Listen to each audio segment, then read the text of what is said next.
Welcome back, everybody, to another episode of Nintendo Rewind. My name's Cody Christian, and I'm joined by my co-host, Chris Becker.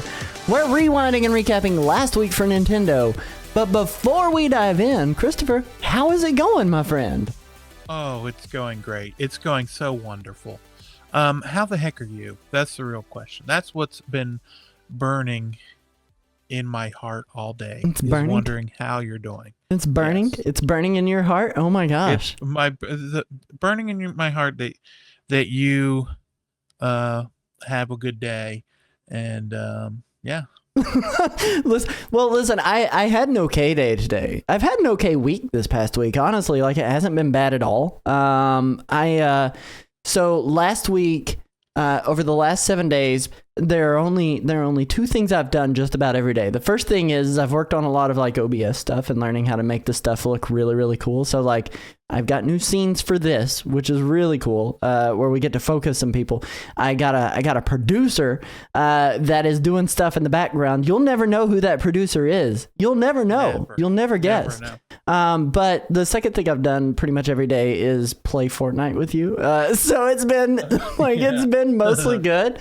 You know, we played a lot of the Marvel crossover for Fortnite in this Absolute Doom season, and it's been pretty cool. I ended up getting Doom the other day, and then you ended up getting to be Doom last night on the latest update, so that's been fun. But like that's been pretty much it. It's been busy. Like it's been super busy. We've had, oh my gosh, art classes and music classes and everything else, but like that's pretty normal. That's pretty normal. I don't know. That's been pretty normal. But I don't know. How's your last week been? Like you said, it's been good, but you didn't tell me anything you did last week. Oh, that's true. Just moseyed around. I got it was originally going to come in on Thursday, but now it's coming tomorrow, that Coca-Cola flavored Oreo. So I'll be trying that then. Mm-hmm. You let me know how it is. I hope it's good. I will. I'm ready for it to be terrible. I mean, it probably will be. It probably will be. Yeah. No, I dig the alternate like flavors that they do on Oreos. Like I usually try to get like the latest flavor, but it's been a while and I will not be jumping on that Coca-Cola train. I don't like Coke all that much. Like, and I know like a lot of people call like soda or pop just Coke in general, but they're wrong because there's so many other varieties and flavors out there. But I don't know. Like I can't get behind a Coca-Cola flavored cookie. It just sounds absolutely horrible. So I'm gonna hope your body can handle it. Well, fingers crossed. We'll see if I'm here next week. Yeah, good. If he's not here, it'll pretty much just look like this the entire week. Like it'll just be me. It'll just be me because and I meant to mention this last week and I totally forgot last week. Josh was not on last week and he's not on again this week. And for the time being, we don't know when he will be returning to the podcasting desk. We're still waiting for him to get some ducks in his row back at home. So if you're missing Josh, go follow him on his social medias so that way you can know what all is going on with Josh. But you know, that being said, keep him in your thoughts and hopefully we get to have him back sometime soon. Sometime sooner than never. So I know, Emperor Gone Best in the live chat putting some Josh and some Waluigi crying in there, and I'm with you. But that being said, we've got a pretty cool show planned for today. We're gonna be doing some Mario and Luigi Brothership screenshots and some new video that has came out. We're gonna be ranking all of the Mario RPG likes this episode. We're gonna be talking about Echoes of Wisdom just a little bit because there were a lot of people that got hands-on at PAX West, and I'm interested in their takes, and I think you'll find that I have predicted the future with the way that game is going to go. And then on top of that, we've got Switch 2 rumors that have hit. So you guys are going to want to pay attention, stay tuned, hang out for that. But before we do any of that, I want to make sure that we thank our members our supporters over at NintendoRewind.com. If you would like to directly support our content, guide what we're discussing, and get exclusive videos that won't be uploaded to our YouTube channel, you can sign up to become a member. Plus, you get merch discounts, and every dollar spent on our merch also helps us continue to produce their show. This show, not their show. This is our show. There is even a tier that only costs $1 a month, and with it, you get a shout out. That said, I want to thank our members, Calamity Nolan, Sierra Christian, and Shiny Bird for all their gracious support. Now we're going to be diving into the main topic, so hang tight.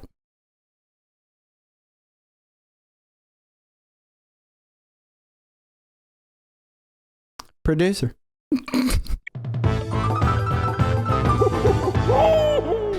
All right, so Mario and Luigi Brothership screenshots and a new trailer this past week. Chris, I'm so stoked about everything that is going on with Mario and Luigi. It is most likely my most looked forward to game that is coming this year so far.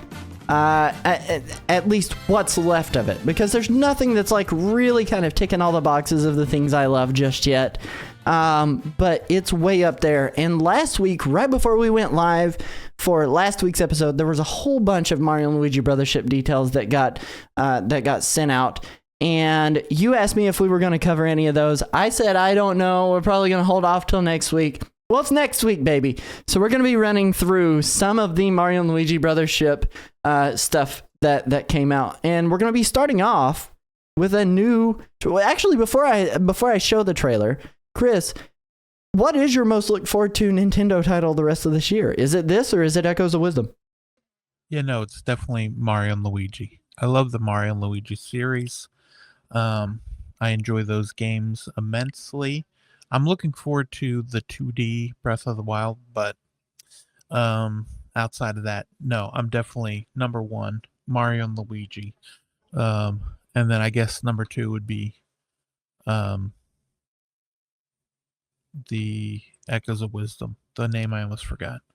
Yeah, I'm kind of with you. I understand why you would forget that. I totally get it. It's going to be probably my least favorite 2D Zelda next to Zelda 2. But you know, whoa. I'm just kidding. Well, let's kick it over and let's show off this trailer that came out this past week. This is the Greetings from Concordia, which is our first real look at what we're going to be looking at with Mario and Luigi and what the area is called. I think they mentioned this in a previous trailer, what the actual area was called, or maybe I could be wrong. Maybe this is the first mention of what the land that Mario and Luigi are traveling around in is. It might have been on the Japanese website, but I don't think they translated it to English until now. Yeah, I think it had a completely different title too, like a different Japanese name as well. So like this is the translated title for us, actually, now that you mention that. But I mean, you get to see a lot of the visuals. It's very stunning. It's very beautiful. You get to see all those plug face people, Mario and Luigi having a blast. This art style is just absolutely something else. Like I am beyond impressed by what this game is looking like. And I know you were already covering portions of our topic on your stream earlier where you were showing it off. I think this was yesterday. Oh yeah. But man, like this game is really, really up there. And I love the fact that like Nintendo's really been leaning heavily into like a more drastic art style with the Mario games just in general. Like they're not like just new Super Mario Bros. Reskinned every single new game that's coming out. Right. Like there's something special about that. But I don't know.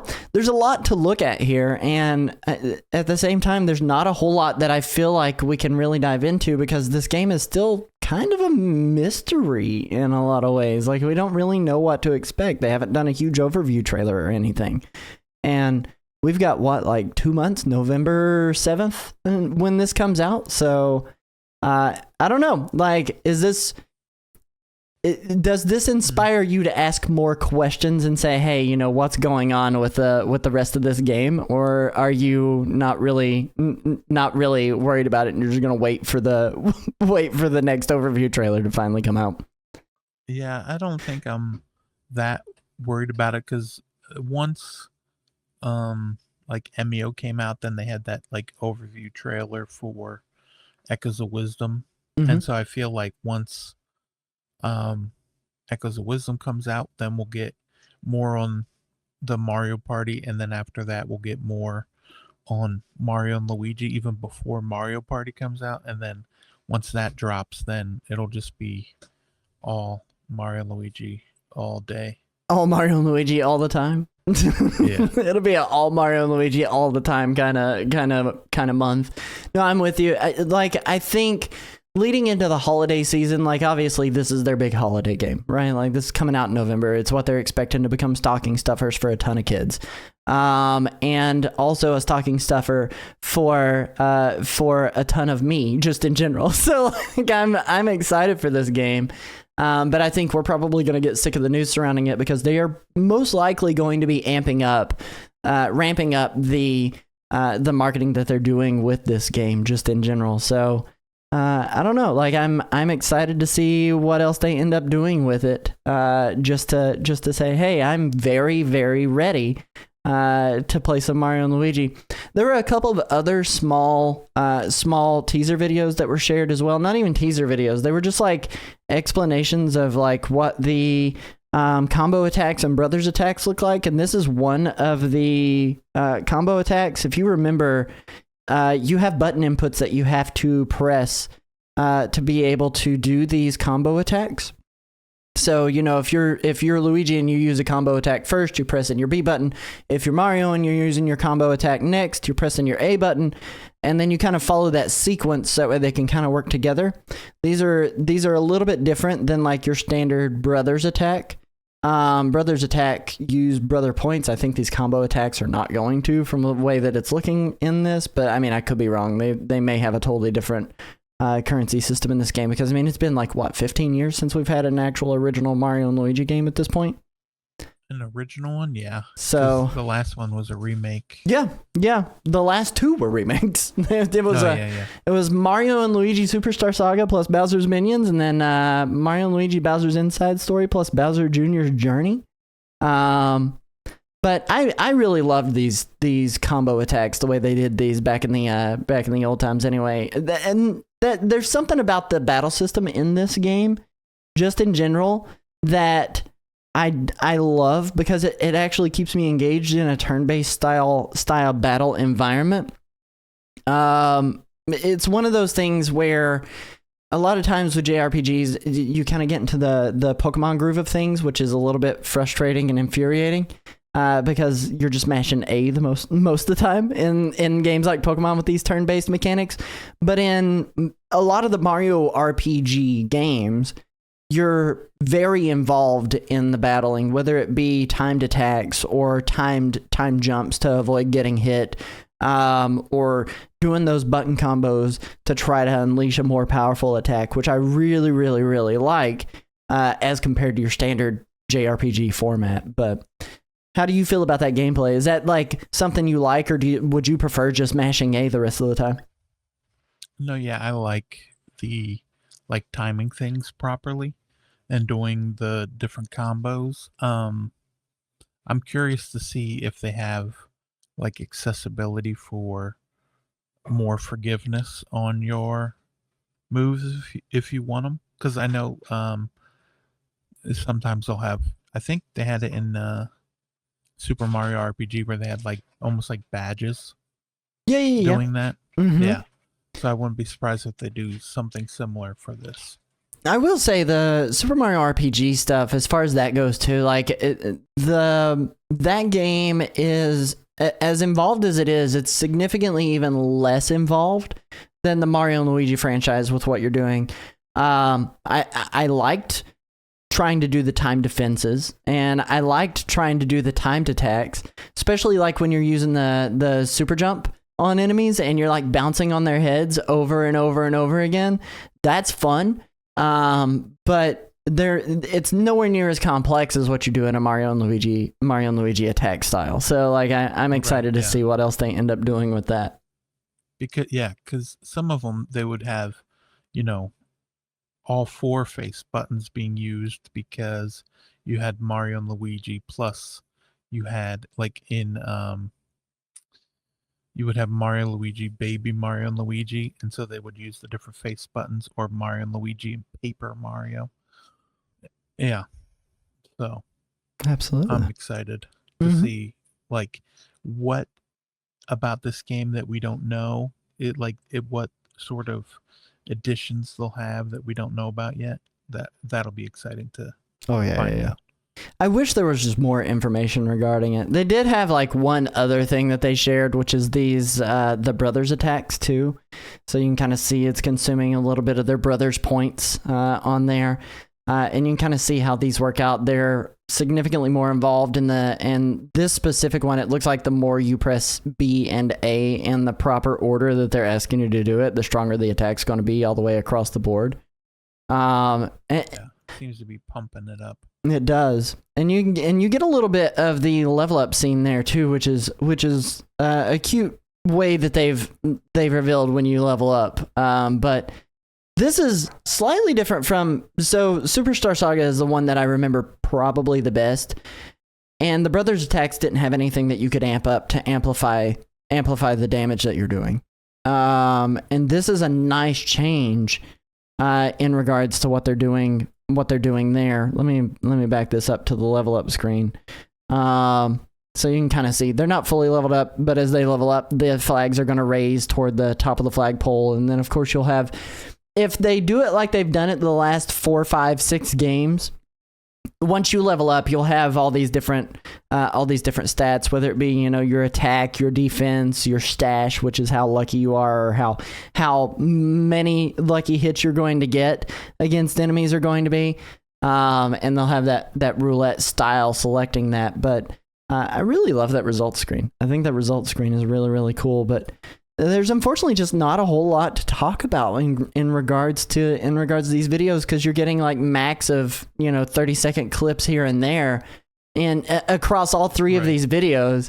So not a whole lot to deep dive into either. And most of the things that you're seeing in these is the same all the way across the board. So whether it be the first video, you see all the NPCs, the second video that we just did, you see a battle, and third video, you see a battle, and it's all the same kind of similar enemies too. So I am curious what this shell attack is going to be, and I think it might be something that we've seen in the original teaser trailer. That may be your very first brothers attack that you get access to. So, but beyond that, there's not a whole lot to be able to like exposit on, Right, yeah. Not yet, anyway. But there were a whole bunch of screenshots, and a lot of these, like, you got to see in the teasers that we just showed. There was a special page on our website over at NintendoRewind.com where you can go and look at the gallery for these. I'm going to zoom in a little bit on these screenshots as we scroll down through them. You can kind of see them. This looks like Mario and Luigi going into Concordia. It just seems like Concordia seems so modern, but at the same time kind of tribal, because they're like rock. They live in rocks. It doesn't look. Yeah. It looks very, very village-esque. And this is definitely a screenshot of an island too. So like the premise of this game is you're going on this ship to travel from island to island. To kind of go on the adventure that Mario and Luigi are going on this time. It's not one compact world like the Bean Bean Kingdom, you've got these very compact islands that you're going on, but it's also very hard to get a big sense of scale in these, because I think these are more simplified than what you're actually walking around on. And I mean, I could be wrong on that. How do you feel, Chris? Yeah. I'll tell you what, after playing, a game that somebody, I'm not going to mention any names, said was really good, but playing through it again, it might not be as good as some people remember with Luigi's Mansion 2. I don't remember who said something about it being really good, but it wasn't me, I can assure you. I said it was the worst of the bunch, but that's just me. Well, it's neither here nor there, but I just hope it's not just a bunch of small little islands that we go and visit, and they're like different themed, like, oh, here's the ice island, here's the desert island. Here's this island, and I hope they actually feel like worlds that you're visiting. I'm pretty sure that I'm pretty sure they are going to be compact experiences, but like if it follows in the footsteps of everything that came before it, like hopefully they'll be extended compact experiences. I don't want to spend forever on one island. Like me personally, I want to kind of move on and see what other variety there is out there. But I almost wonder if they're going to kind of take the Paper Mario and the Thousand Year Door approach, where there's a whole lot of backtracking to these other islands. You know, like you're going to go and you're going to see this island and you're going to do everything you can.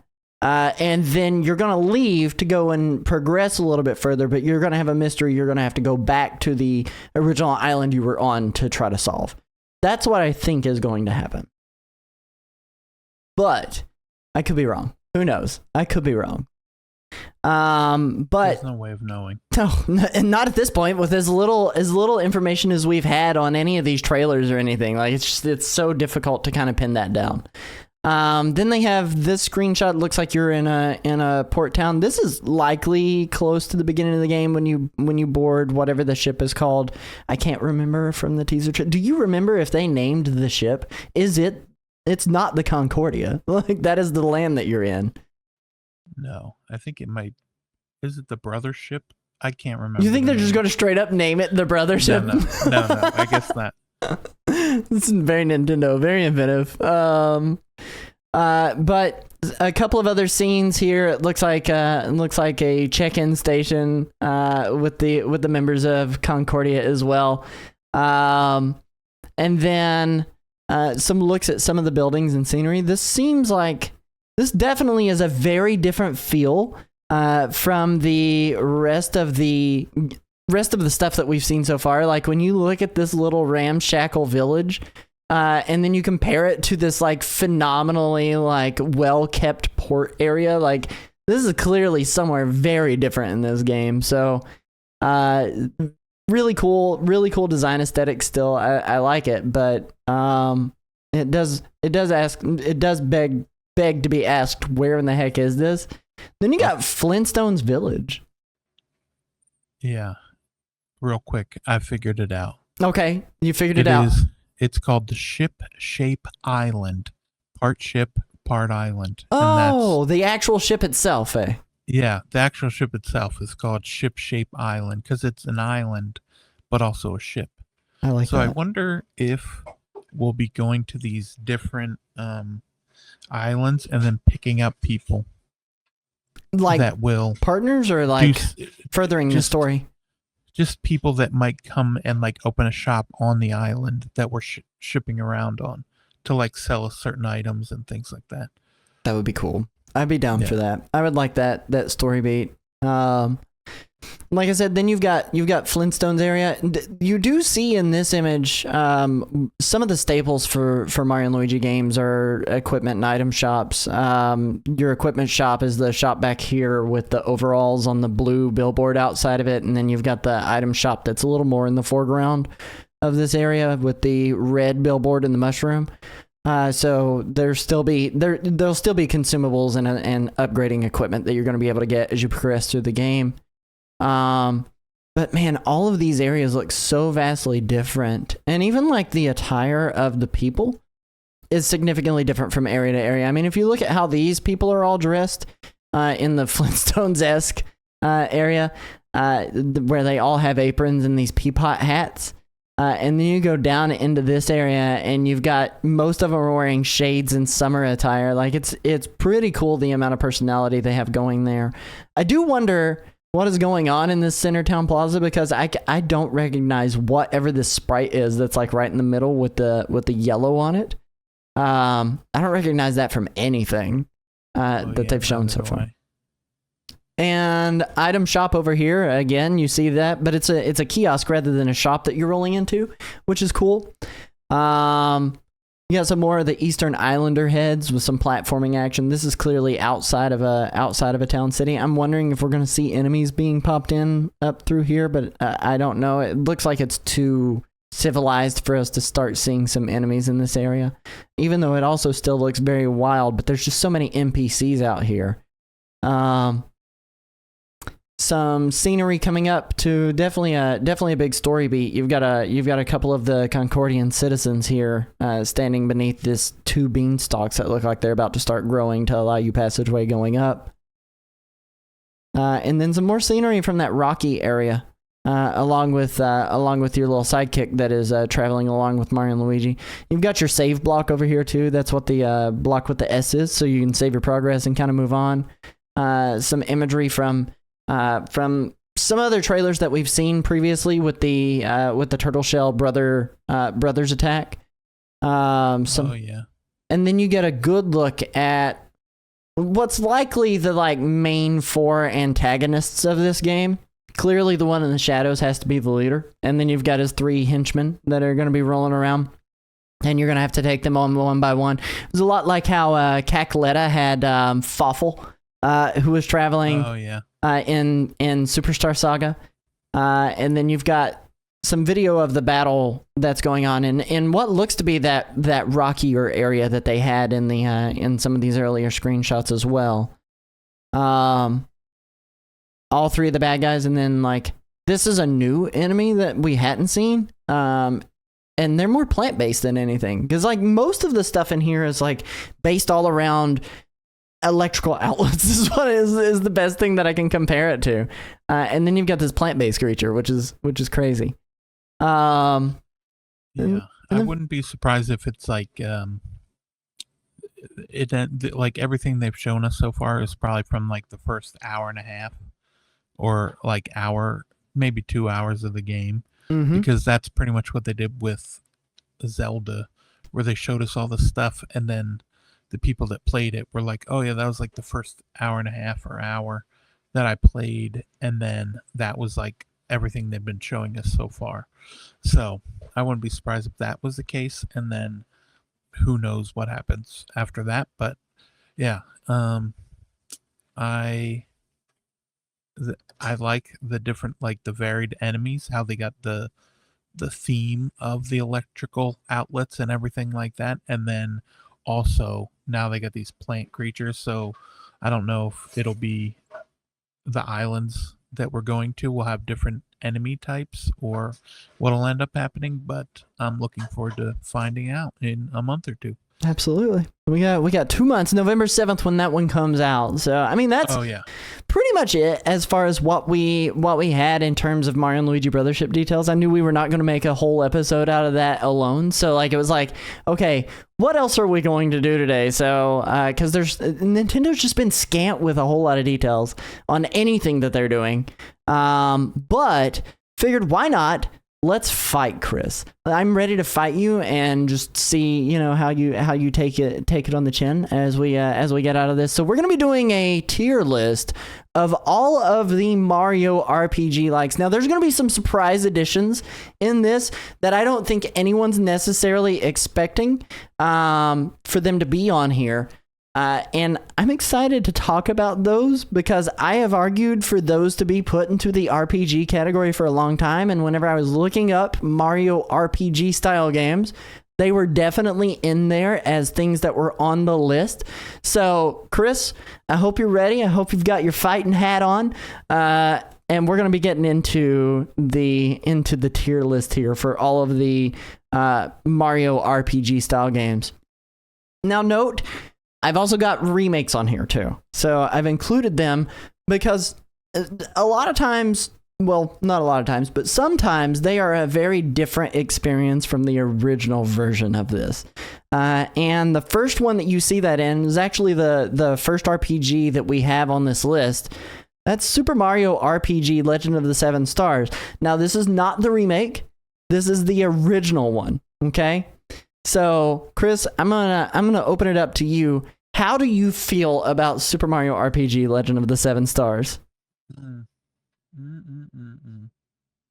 I really like the way it looks. The something about those blocky, just that blocky look, is something that I wish they sort of almost kept with the the remake, but yeah, I like that. I like the RPG, the turn-based part of it, the leveling up also. Yeah, I mean, I pretty much liked all of it. And it's fascinating that that came from a poll on a Japanese magazine where they asked people if they wanted it to be set in the Mushroom Kingdom or in a fantasy world, and people voted a Mushroom Kingdom, and that's why Super Mario RPG is the way it is. That also must be how we ended up with Kingdom Hearts being in the fantasy world. So I don't know. Like here's my take on it. Okay, and we've got these ranking, by the way, from amazing down to bad. So amazing, better, good, okay, and bad. So there's no S tier to F tier. That's not what we're gonna say. But there is amazing to bad. Now, Super Mario RPG Legend of the Seven Stars, I know you said you really like that one. And I'm kind of surprised because you're not like, most of the time, you're like, I don't like these graphics.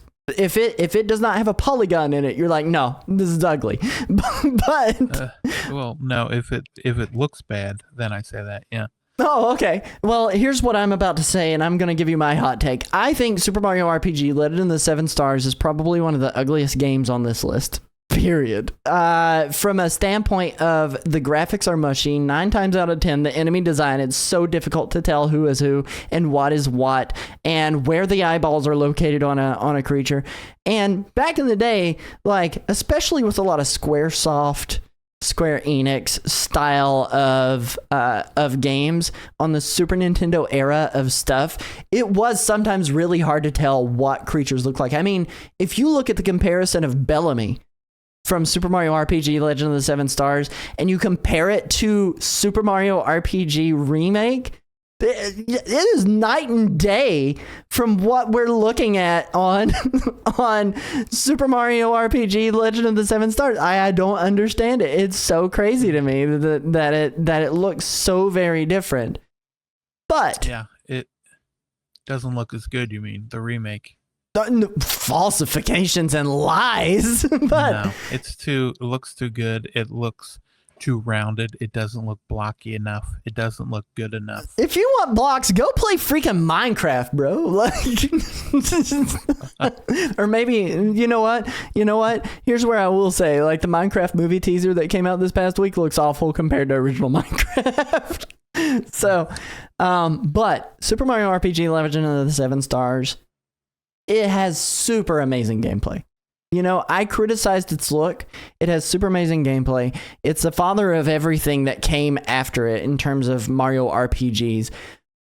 But it is ugly. And sometimes the soundtrack can be a little bit grating. And I will say that game is very indicative of the time frame that it came out in, because it can be punishing, especially early on in the game when you don't have good equipment and you're doing 1 damage per hit, you know, like if you're good enough to hit and you don't miss. But for all the reasons of it being a little bit of a dated RPG, I'm gonna put my vote out there for where I think this should go, and I'm gonna put this one in good. This one is a good RPG, Super Mario style RPG. How do you feel about it? Do you agree with good, or do you want it to go down or up? No, I think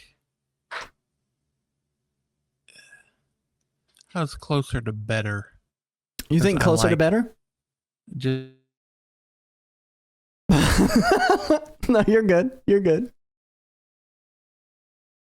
Oh, you did close your voice. You're gone. No one's hearing your audio anymore.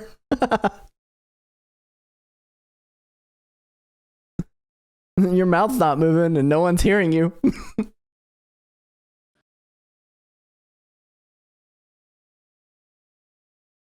Chris broke it. We were on a good vibe here. Let me refresh this. Now give us a hi, hello, how are you? Or don't. No, it's not working. Can you send me another one? Can you send me another link I can update real fast? Yeah, no one leave. We're still here. All right, let me get this real quick, and then let me get this updated here for Chris. Now try to give me a hi, hello, how are you? Hello, hi. Okay, there you go. Joe. You're back. Okay, so, but you said you want this in better, correct? I'd rather have it in better. Yeah. Okay, we'll put it in better. I beg to differ, but we'll put it in better. And then that does lead us into, and I didn't put these in chronological order as they were releasing. I kind of put them in categorically, like where they kind of land with each other. Super Mario RPG. Now this is the remake that came out on the Switch. And Super Mario RPG, I think, is a better game overall compared to Legend of the Seven Stars, its original that it's based on. Part of that is, again, it's because of the graphics. I really like what they did with the graphics. Another part of that is the soundtrack is phenomenal. They did a really good orchestral soundtrack that they brought back the original composer for, which is awesome. Another reason that I really like it is because they did the triple attacks, which I thought were phenomenal additions to this. It also, in some ways, is a little bit of an easier game. Not even a little bit. The difficulty is drastically lowered. And it doesn't suffer from that kind of like era-specific Super Nintendo JRPG trouble and difficulty that I think the original suffers from. The other thing is that they had a much better translation from the Japanese to English translations that were there. And I like the fact that they were able to get a little more accurate. But, those are my takes on that. And for that, I will say I think the remake is significantly better than the original, but I want to hear what you have to say.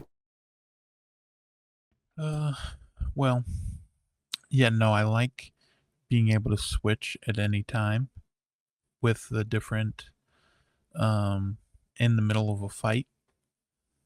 I like that. The graphics, they look all right. Here's what I wish. I wish they looked more blocky, like the I'm about to flip a table. I'm about to flip a table. I wanted it to look messier. I thought it looked too smooth. Rose table. Too smooth. Way too smooth. Oh man, they look like toys, and I like that. Like, they had a very toy-like appearance. I think they did a really good job with some of the way that they did the aesthetics on that. And look, if you are a fan of that Super Nintendo era blockiness textures that are there, more power to you. But that game looks like mud, and I'm standing by my take on that. That game looks like mud. Do you think it's a worse game than Legend of the Seven Stars, the original release? No. I just think it doesn't look as good. I think it's more enjoyable to play it, the new one, than it is the original. Okay. So you're just mad that it doesn't look like the original. I'm not mad. I just think it looks a little bit better. Okay. The original. So obviously. So we're putting that one above Legend of the Seven Stars. Yeah. So do you think, so it is better than Legend of the Seven Stars. Do you think it belongs in better or amazing? You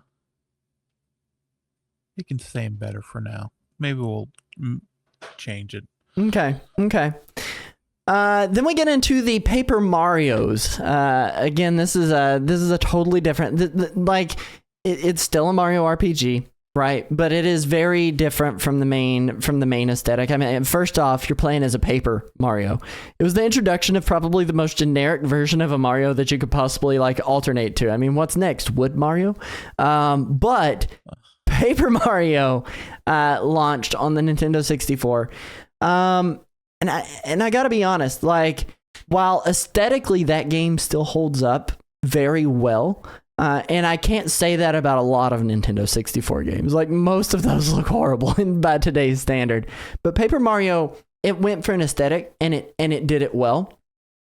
I would say that Paper Mario overall, as hugely fan-based as huge of a fan base as that game has, it is probably middle of the pack for the Paper Marios for me.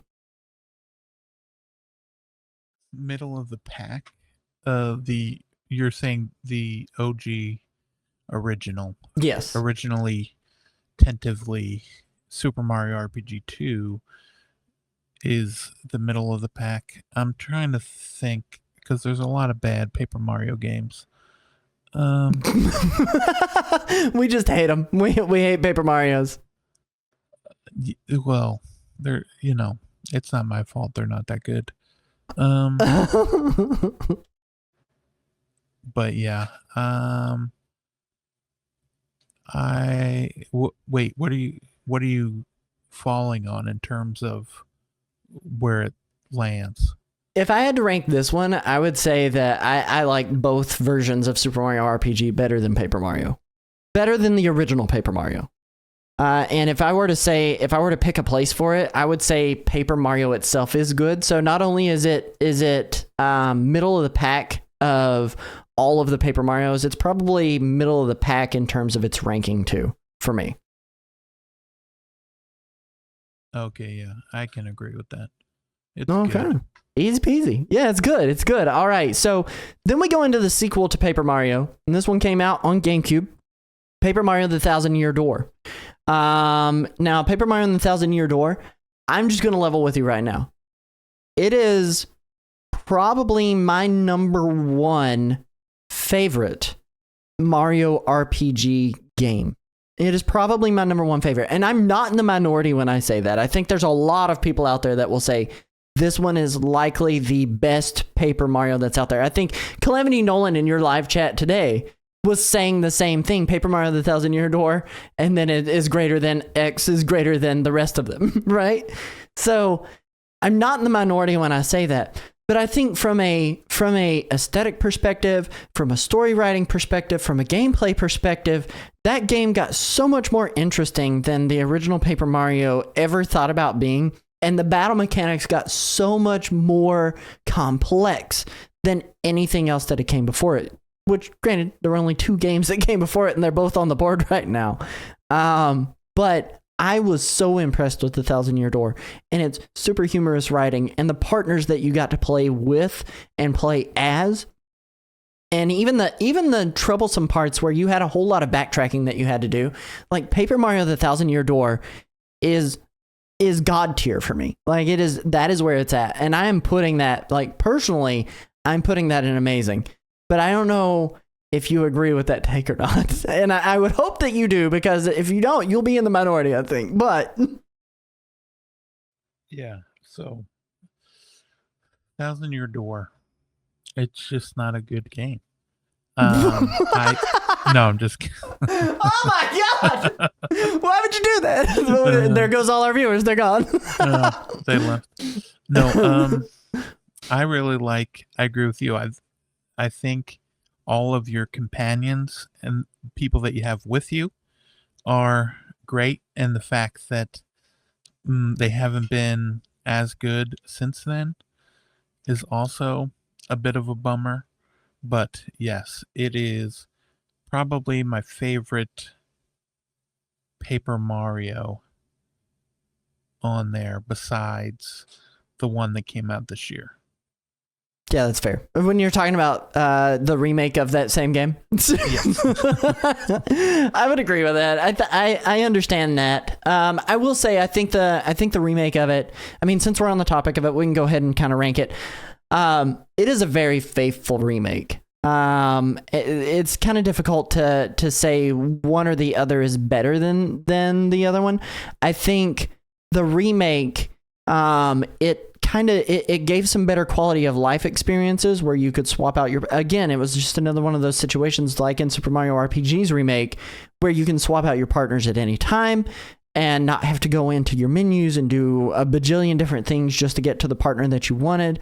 They fixed some of the areas where you're doing a whole lot of backtracking later on in the game by giving you shortcuts to not have to have as much of that backtracking.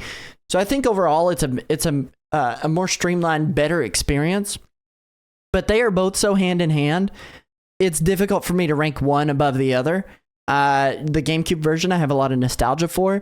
the remake of it, it is so close to the original. It's hard to distinguish it separately. So I mean, we might as well put those just kind of together, right? Am I wrong on that?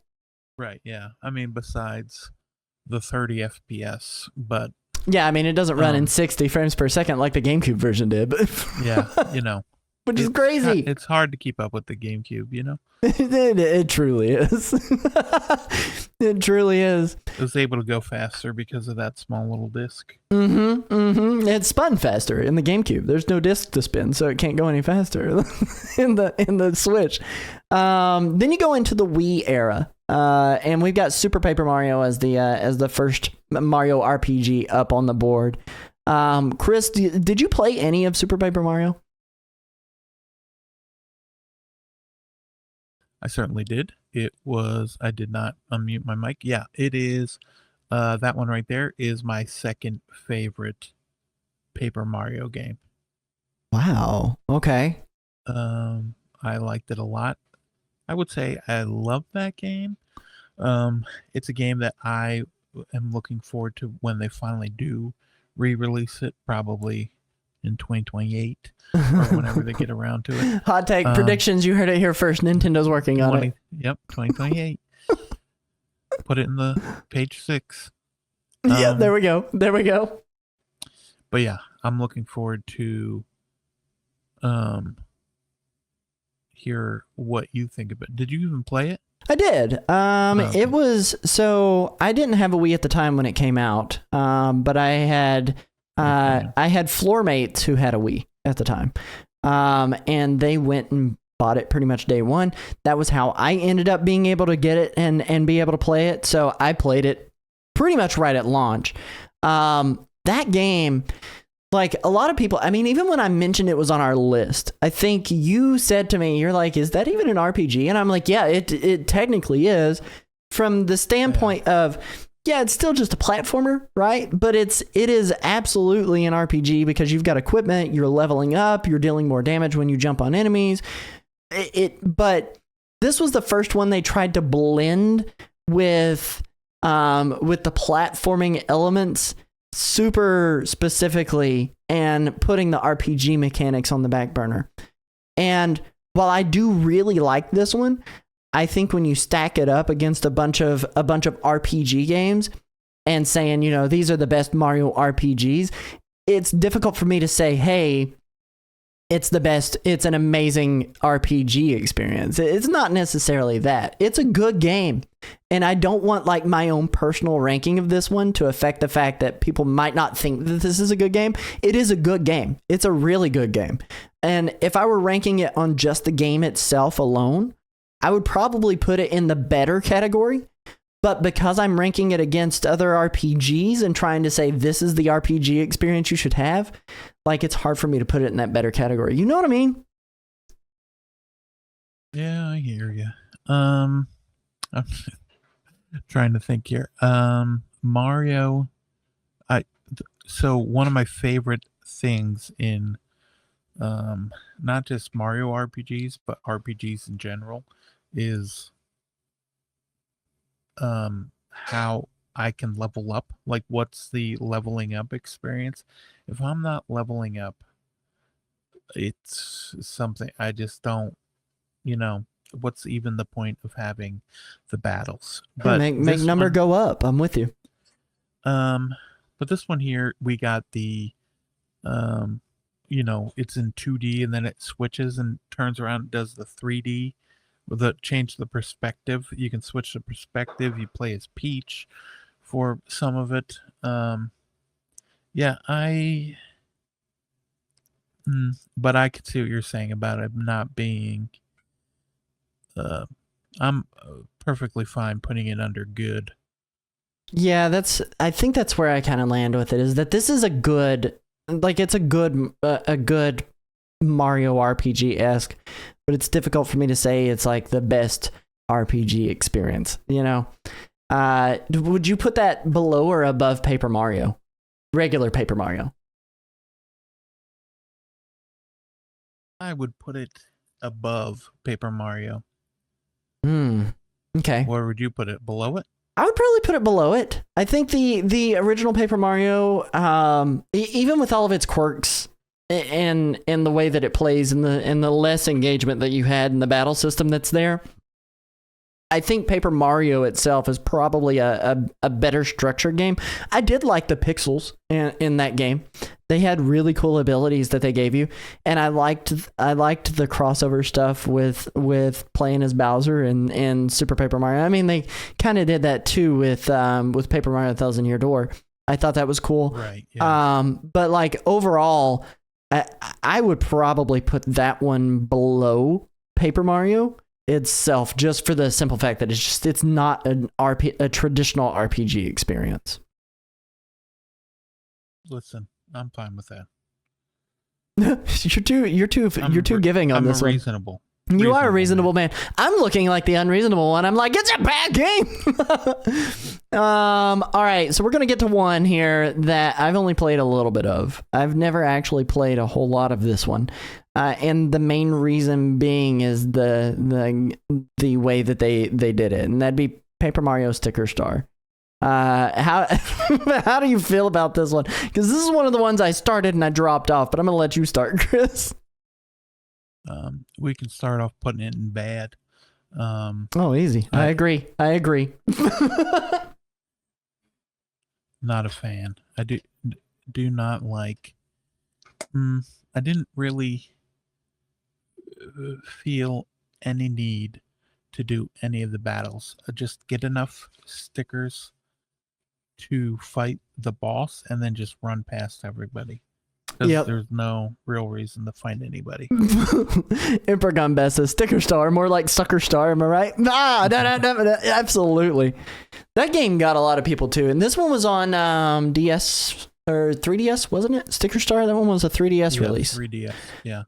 And I don't love that one. It's one of the rare misses from the Paper Mario stuff, and I do say that honestly and genuinely because I like most all of the Paper Marios just in general. But I'm with you. I'm gonna put that one in bad along with you. It may be the worst of the bunch out of the entire set that we've got to rank here. Paper Mario Color Splash. This is the Wii U release. I'm going to be honest. I think this game gets a worse rap than it probably should. I think from a game direction, art direction side of things, this is likely one of the best ones out of the list from an art direction side. I liked the crazy effects that you got with the cards that you were collecting in that game, right? And that's why I think a lot of people dislike that one, because you're kind of locked into a gambling system where you don't like it was. Remind me, and I might be wrong on this, Chris, but it had like deck building elements in this game, correct?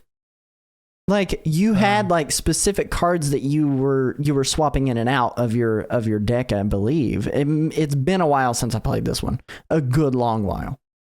Yeah, I think the cards took the place of the stickers. Yes.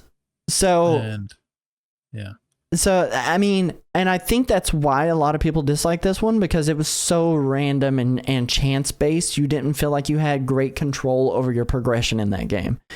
But again, from an art direction, even from like a standpoint of what you're doing with the hammer when you're not in battle and you're filling the world with color again, like I liked that a lot. Not more than any of the other games on this list except for Sticker Star, but I still like that one. And for that fact, I think I am gonna say that one's okay. It's not bad. It gets a worse rap than it should. A lot of people would argue that it's bad, but I'm gonna put that one in okay for me. Okay, so you're mute. What? I'm muted? Oh yeah, you're not mute no more. Okay, for crying out loud. I think this is like I'm like the opposite of you with Super Mario RPG, where you said you didn't think it looked good. I think this one looks really good.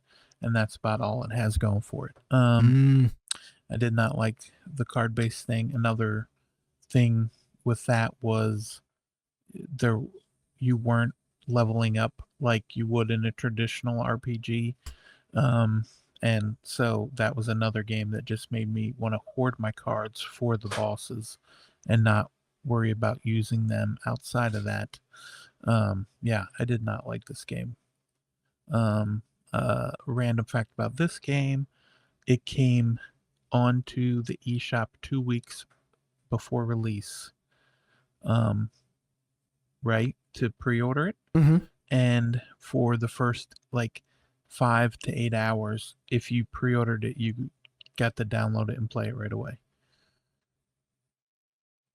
So that is cool. I did look it up while you were talking just then too, and it did not have deck building in it. It was very similar to Sticker Star. So just like what you collect is the way that it worked. You would get them off of enemies, right? Or like find them in a random bush or something. Yeah, and then they would get added into your deck. Sucks. Oh my god! So do you not like that? So for Color Splash, are we? Where did you want to put this then? Because I said it's okay. I think it gets a worse rap than it should. Do you think it belongs in bad?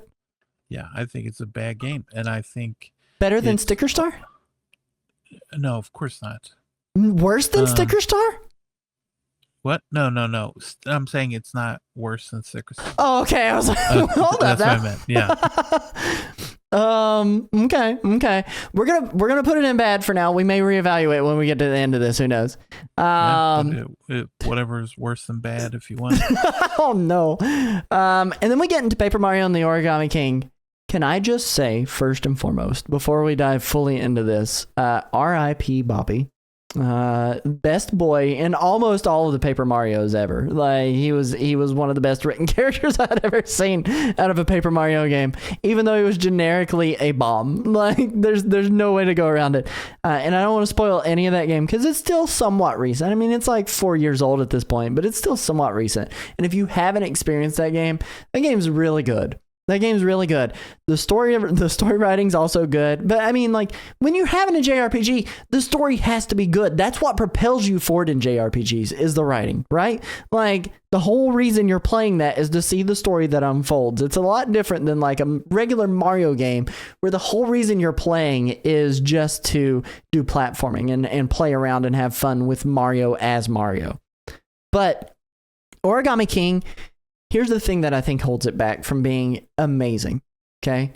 I think the thing that holds it back from being amazing is, again, and this has been a problem all the way through the Paper Mario series, except for the Thousand Year Door and the original Paper Mario, is the battle system.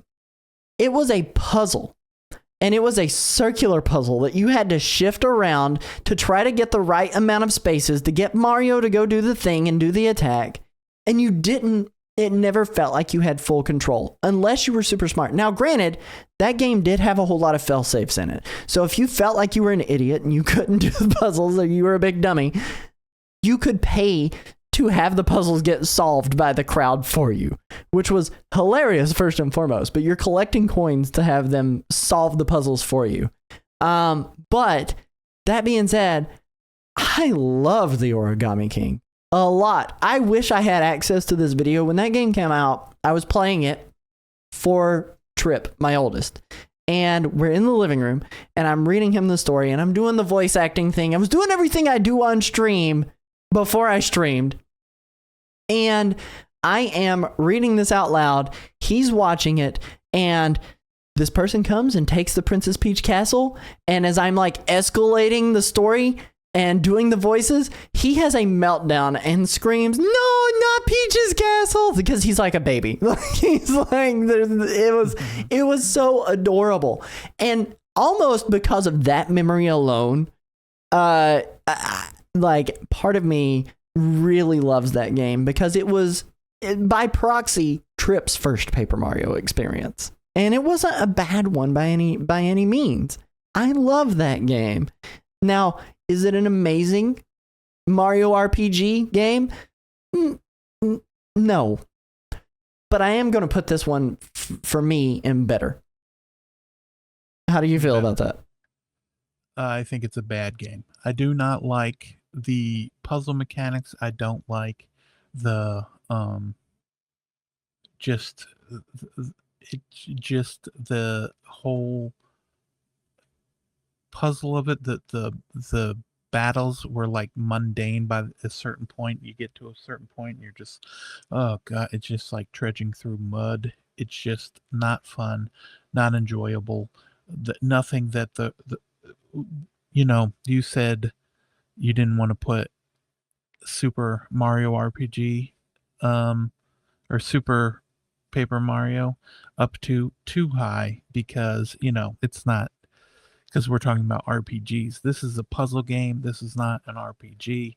It is a hunk of junk, and I think it's barely better than Color Splash. Oh my god. Okay. So, oh my gosh. Okay. Well, there goes my heartfelt spiel for why I think this game belongs where it belongs. Glad you had good memories with your child. Yeah, I'm glad you had good memories. Here, let me spit on them. But no, like, okay, so you think it's a bad game? Do you think it's a bad game? Yeah, I do. I don't think it's good. Okay, so I put it in better, and you're putting it in bad. So if we average this out, is it better than Color Splash? Better than Color Splash? For you? Yes. Okay, so if it's better than Color Splash, so how many spots negate this? 1, 2, 3, 4, 5. So let's go down 1, 2, 3. Bump it into okay. That hurts my soul. Oh my god. I'm just sad about it. Okay. The universe is coming into order. It hurts. It hurts. Growth is pain. Growth is pain. Now we're getting into the whole the genre of game, the franchise of game that this whole topic is about. Mario and Luigi Superstar Saga. It was the first Mario and Luigi game that came out on the GBA. Again, another good example of an S-tier experience for me personally. I think this is one of those games that if you aren't familiar with Mario and Luigi as a whole, it's one of the games that you should probably play through. I think this one is, and I might be wrong, this one's available on the NSO, correct? Right, yeah, that is on NSO right now, so you can go play it. Yep. Even if you have the base NSO subscription. Yep. So you should go play it. This one ranks way up there. I mean, you can play Paper Mario on there. You can play Mario and Luigi Superstar Saga. There are quite a few of these that are available on the Switch to play for free as long as you have a Nintendo Switch subscription that you're paying for. But Mario and Luigi Superstar Saga, this is my second favorite out of everything that ever released. I'm just gonna spoilers. This is my second favorite, and for that reason, I'm putting that one in amazing. But Chris, you take it away. What are you gonna tell me I'm wrong about this time? You know that story about your child? Let me just take a big fat dump on it right now. Yeah. No. No. This one I like a lot. Plus the fact, like, when it came out on the GBA, it was quite enjoyable. Playing through it, I played through maybe about 8 hours on NSO when it came back out, and it's still just as enjoyable. Yeah, I would say this is amazing too. Okay. That's an easy peasy one. That one's going straight up in amazing then. Then we go to Mario and Luigi Superstar Saga plus Bowser's Minions. So this is a remake of this. This one came out for the 3DS. And you could just play through this game. Only playable in 2D. Yeah, only playable in 2D. There was no 3D aspect to this game. But again, it is a very faithful recreation of the GBA one. A big reason they were doing those remakes was to kind of bring them in line with the visual standard that they were setting with games like Partners in Time, Bowser's Inside Story, and Dream Team. They wanted them to visually look very similar. But honestly, I don't really care for this remake as much as I like the Mario and Luigi Superstar Saga, and maybe I'm a lot like you, Chris, where it's one of those things where I really like the pixel art that they did in this game. And everything looks smooth. What are you going to say to me to insult me now? What are you saying? No, I was just going to say, I agree. I like the way it looks on the GBA more than on the 3DS. I'm with you. Plus, this came out. I mean, I was happy to have another Mario RPG. I was kind of bummed out. I was like, oh, you got to go back to this one. Why not give us the new one? Right. But, yeah. I mean, if we're talking overall, I think just in general, the Mario and Luigi RPG series is probably my favorite out of all of these. Yeah. Like between that, Paper Mario, whatever that Ubisoft junk is. But the thank God Josh's not on right now. He's just flipping a table. He show up to your house up near the Liberty Bell and be like, I'm gonna stab you. Yeah, he's flipping a table. He doesn't even know why right now. Shout out to you, Josh. Shout out to you, Josh. It's fine. He'll never listen to this. No, but he doesn't come back. He doesn't listen to the show when he's not on it. But yeah, I still really enjoyed it and played all the way through it on the 3DS. But I do like the one on the GBA better. You know what I will say about this too? Like, beyond the art style kind of detracting from it, I will say Bowser's Minions, the bonus mode on here, actually lowers its quality. Like, what was that garbage side quest nonsense that they had added into that game as an extra mode? Like, it wasn't even good. Yeah. Like, No. it was bad. It was legitimately bad and boring and simple. And I think it lowers its value dramatically. Is it a faithful recreation? For the most part, yes. It is 1-to-1 in many, many, many ways, but I think it's a worse experience. You have to play it on a less ergonomic handheld. It doesn't look as good. The lighting in it is really beautiful. I do like the ambient lighting that they do in that game, and with the bloom and the way it kind of reflects off of all the characters and everything. But overall, I think it's a worse game. I'm probably, personally, based on the list that we currently have going here, I think better, but below the original Legend of the Seven Stars. Even though it is almost a 1-to-1. Yeah. No, I hear you. I agree. Very cool. Very cool. Don't play that one. Play the original. Mario and Luigi Partners in Time. I haven't played much of this one, and it's mainly because I missed out on the DS era quite a bit because I didn't have a DS. I went straight from GBA to 3DS when I finally got one. So I missed out on Mario and Luigi Partners in Time. I've messed around with it a little bit here and there just from trying it out on other people's consoles, but I've never played the entirety of this one. And so I'm going to default to you, Chris, for your expertise. So, Partners in Time, I still thoroughly enjoyed it. You got this is that one I was talking about with the 4 face buttons where you got the babies and you gotta we gotta, when the enemies are attacking, they jump on your back and you gotta do that and then attack with them in the 4 face buttons. But yeah, this one was really good. I think it is a better game, but I'd be okay with it being good too. So you think it belongs in better, but also definitely good. So basically you're saying above Paper Mario is the main thing. Do you think it's better than the Mario & Luigi Superstar Saga remake? Superstar.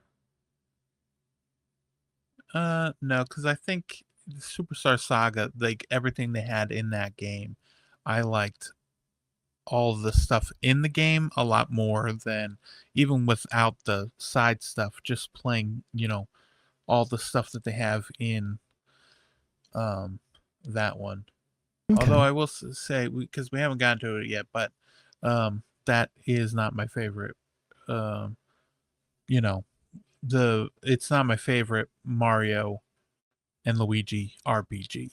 I got you. I've heard a lot of people say it is theirs. Like there's a member in the community out there, Mega Alex, who has done nothing but rave about Partners in Time, and I need to give this one a try. I'll likely stream it at someday.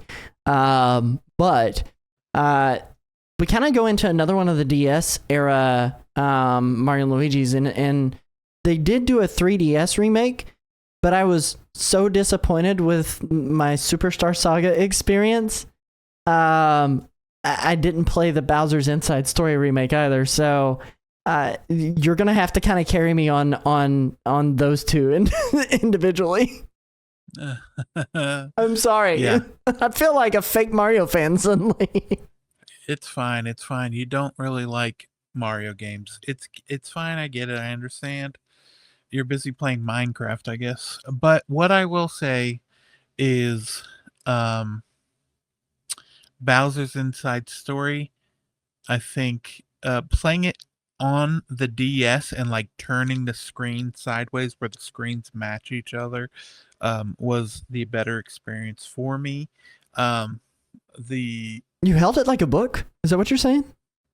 When you would be Bowser and he would turn like in for the bigger fights. Oh, that's cool. Turn both screens, turn it sideways, and then it's like the screens would become, and it was better on the DS because those are the same size screens as opposed to the 3DS. They decided, you know what, we need different size screens. For some reason. Hooligans. Yeah, because one was in 3D.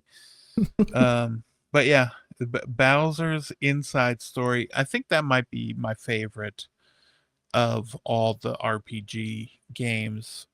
Period. Yeah, even more than, just because I don't know if it's the Honey, I Shrunk the Kids nature of it, and you're running around like Miss Frizzle's got you running around inside Bowser. Hello, I want to put my children inside of you. What do you mean? Yeah.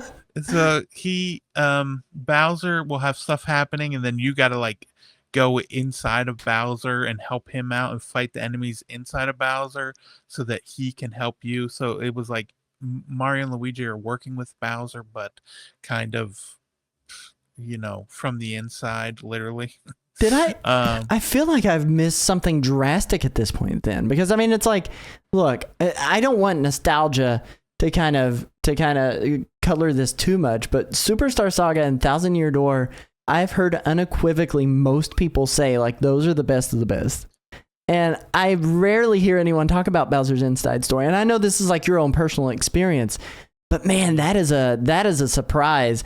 Part of me is like, okay, I'll ask you where you want it to go, and then we're going to start a poll for the chat to kind of help us decide where it belongs.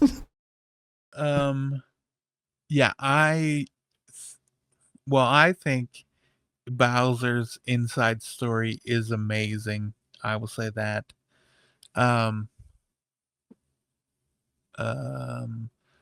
think I like it more than the Superstar Saga. All right. So I'm gonna put it up there. You put it wherever you want. I'm gonna say I think it's better than Thousand Year Door. I'm gonna let chat decide. I've got a poll going for 10 minutes. I'm gonna let chat decide, and they can decide with their points too. So if you agree or disagree, put your channel points to good use here. Poll is currently live. So where does it go? Amazing, better, good, okay, and bad. So you guys have the power to decide this one, because I haven't played it. But above Inside Story and below Thousand Year Door is where you're saying, huh? Yeah. Is that the same for the 3DS version? 3DS version can go below Superstar. Bowser's Minions? Yeah. Okay. So but that's above Partners in Time for you, the remake of Bowser's Inside Story as well? Yeah. Okay. Intriguing. All right, and then we go into Dream Team.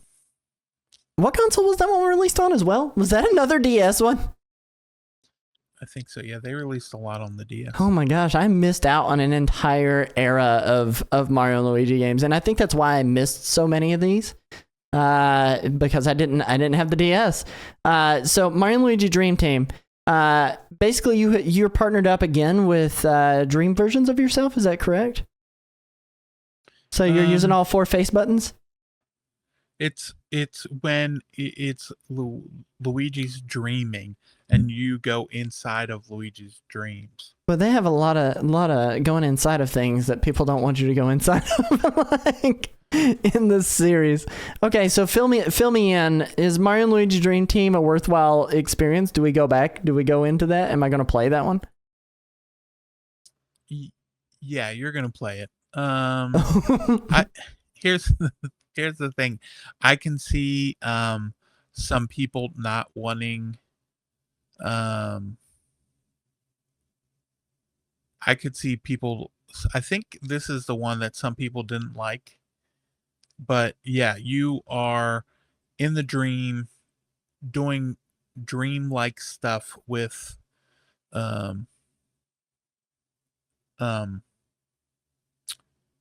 inside of Luigi's dreams, right? Because he'll like fall asleep, and then you go inside of his dream and help him out, and then it's like there's like a dream world, and then there's stuff that oh wait, this was a 3DS game. My bad, not DS. Okay. I still missed this one then, and I don't know why I missed this one. It came out in 2013. What were you doing? I'm working at GameStop, regrettably. I don't know. Yeah, this was after. This was like, I think this was the first 3DS game. Bowser's Inside Story came in 2009. This came in 2013. So it was like 4 years later. Okay.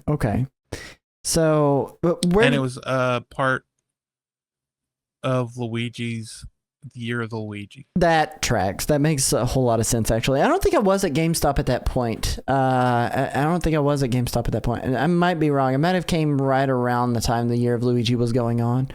I did play Mario and Luigi Paper Jam, and I rather disliked that one. But that's just where I'm at with it.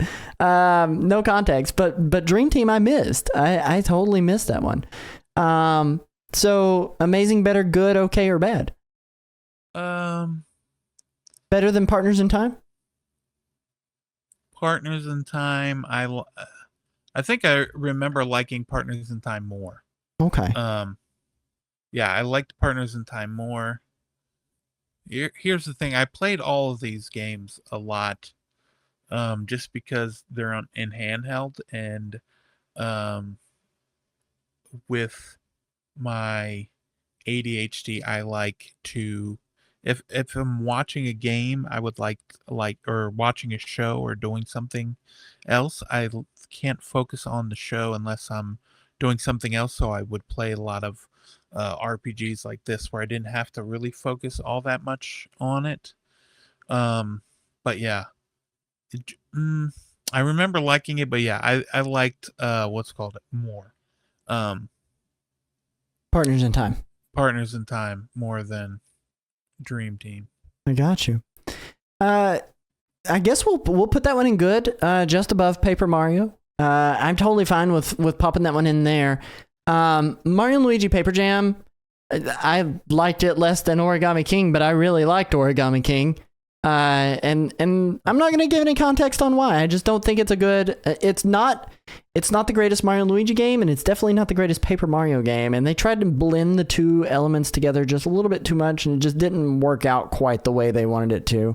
And on top of that, the Paper Mario games had kind of been on a downhill swing for quality just in general, as far as the Paper Mario franchise was concerned. And I think they kind of did that hoping to kind of revitalize both of those genres and help their sales to kind of capture fans of both styles of RPG. And it just didn't mesh as well. So I don't think it's a bad game, mind you, but I am definitely putting it below Origami King for me. Yeah, I'll agree with that, because it was not my favorite. It was kind of like dull, and it was just I was so excited about it originally because I was like, oh, this is gonna be nice. This is like almost with Mario and Luigi working together, Mario and Luigi already working together, and then you throw um Paper Mario and Paper Luigi. Paper Mario, and yeah, Kidding. you throw them into it, and it's almost like what I would hope would be like uh uh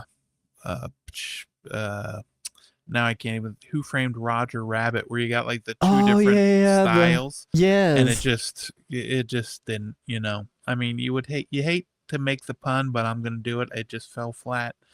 Womp womp womp. No, I'm with you. I think that one did just fall flat. And that's kind of where I think it just lands in the okay. I don't think it's a bad game. I would say it's better than Color Splash, even though I said Color Splash is an okay game. It's not as good as Origami King. Again, I said Origami King should be in the better category, but that's just me.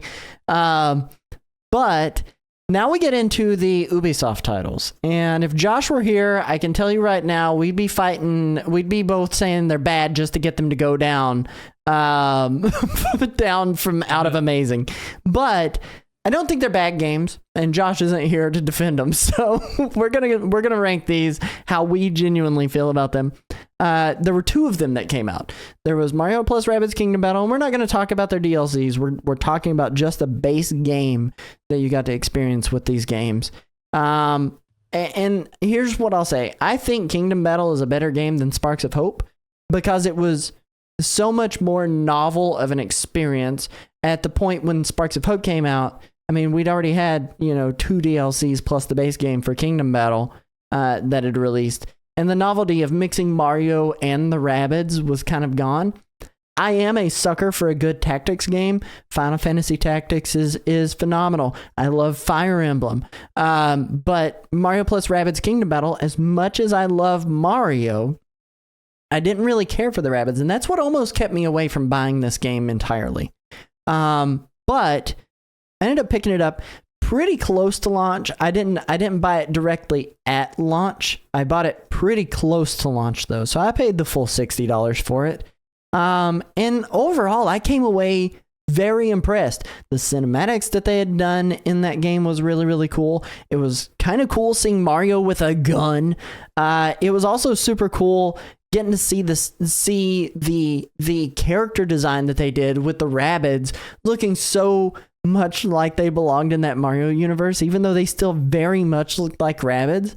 I was very impressed with the care that the Ubisoft team, and specifically Davide Soliani, the director for the game, took with the Mario franchise as a whole. I really liked the platforming elements they incorporated into a tactics style game. That was also a very neat addition, and you could build into some really cool combos. But I'm also, like I said, I'm a sucker for a good tactics game. Now, here's where it becomes difficult for me to properly rank this because, again, you just ranked all of the DS Mario and Luigi's for me. So it's hard for me to say, are they better than that? So the experience that I have, I've got Mario and Luigi Superstar Saga plus Bowser's Minions in the better, going down to Paper Mario, Super Paper Mario.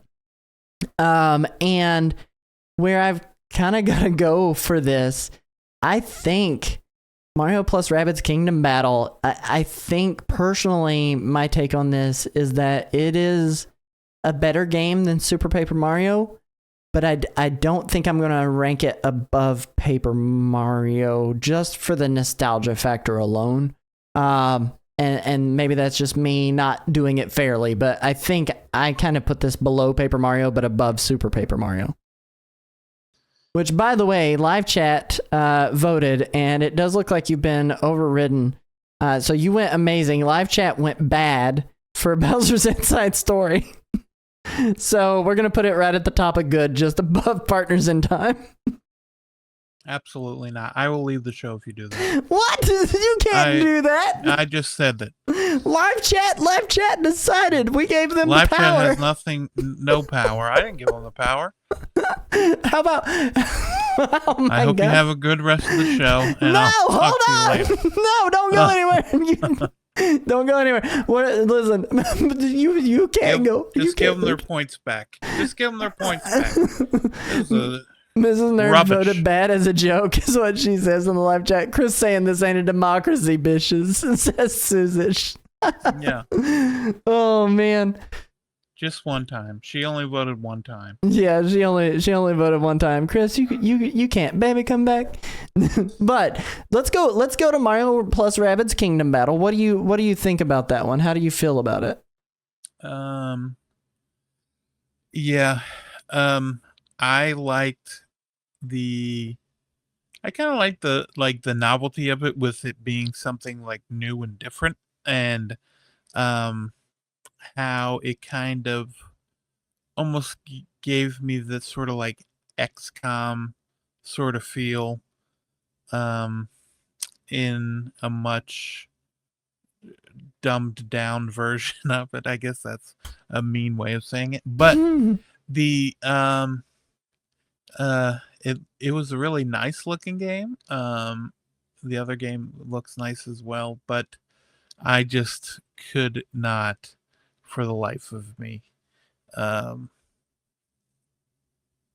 enjoy it thoroughly. I even wanted to with like the Donkey Kong DLC and everything, and I just, no matter what, anytime I played it, I was just like, wasn't actually enjoying playing it. I was just excited to get through the level so that I could get through the game rather than actually playing it. I feel that. I totally get that. Because there is a little bit of a grind to it, and you are waiting a lot for animations to happen too. Like, you do your moves and it takes forever. Like, you do your plans and then everything has a cinematic. So I kind of understand where you're coming from, where it's a little bit of a grind just to get through the tactical battle side of that game too. So, well, where does that put it on the list for you then? Good game, okay game, bad game? Yeah, it was okay. I guess, if I were to put it in the good category, it would be under behind everything else. Okay. I'm fine with that. I mean, that's only one place down from where I had it. I had it before Paper Mario, or before Super Paper Mario, and you know what I'm trying to say. In between Super Paper Mario and Paper Mario on the list here. So, okay. Then we get into Sparks of Hope. Again, I felt like the novelty had worn off, and I don't feel like it's as good of a game. I'm not going to give any extra context there because I don't feel like I really need to. I think visually they did a lot more for it, but like from a gameplay perspective, it was more of the same thing, and I was kind of tired of the novelty. So I'm going to pop that one between Origami King and Mario and Luigi and Paper Jam. Put it, yeah. Cool. Just Cool. I mean, it's no Color Splash, it's not that bad. Yeah. I mean, it's still a good game. It's still an okay game, but like it's just not as good as a lot of the things that came before it. Still a game, yeah. Now we got 3 of the black sheep of the Mario RPG franchise here, and I included these because they are very clearly RPG style experiences. The first one on this list that I'd like to talk about is Mario Golf Advance Tour. Now, Mario Golf Advance Tour, created by Camelot. You know Camelot for the hit Golden Sun series, and you can see a lot of that relationship thrown into Advance Tour. You created your character, you went in and you did these really cool missions where you leveled up your ability to hit the golf ball further, to do XYZ thing in the game, and your stats would slowly go up. And as they went up, you could enter into tournament modes on there with that created character and just absolutely slay the opponents in just the right ways. I think visually, it has a lot of the same stuff going for it that makes Golden Sun look as good as it does. Mario Golf Advance Tour is just really, really a beautiful game. The music's also very stellar. But it's also very hard for me to be like, It's also very hard for me to be like, this is a traditional JRPG experience. This almost has that same issue that like Super Paper Mario had, where by and large, like it is, sports games can be RPGs. They can be. Take Golf Story for instance, you know, like they can be RPGs. But it is so different from the rest of these games that are here. I have a hard time ranking this really, really high. While it is probably my favorite Mario Golf game that ever came out of all of them that have came out, Advanced Tour is going to land probably in the like right below the Super Paper Mario experience.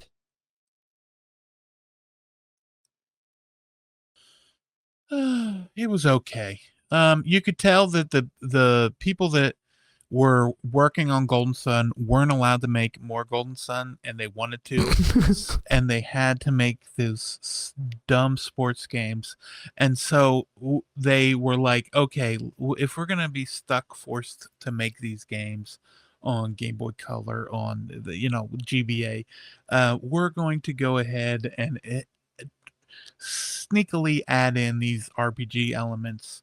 But yeah, they were just okay for me. Yeah.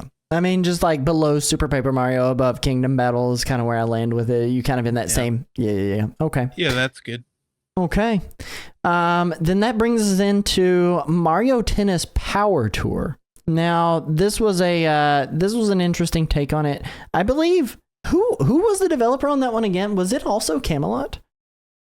Mario Tennis Power Tour. Yeah. It's another GBA game. I'm pulling it up right now to find out. Yeah, Camelot also did this one. And it was, again, another one of those same kind of experiences where it was, they jammed in more of the RPG elements. But I will say, I don't believe Mario Tennis Power Tour is as good as Mario Golf. I don't think it's as good as Paper Mario Origami King. I also don't think it's as good as Sparks of Hope. I like tennis as a game. I did not like this Mario Tennis. Yeah, it wasn't as good. I enjoyed it, but not as good as those. So, what are you thinking? Above Mario and Luigi Paper Jam? Below Sparks of Hope? Okay. And then we get into another one of these I've never played. This is Puzzle Dragons. So for those who aren't familiar with it, Chris, can you give them a little primer about what Puzzle Dragons are? Yeah, so Puzzle Dragons was a mobile game that was super popular, especially in Japan, and it was kind of like one of those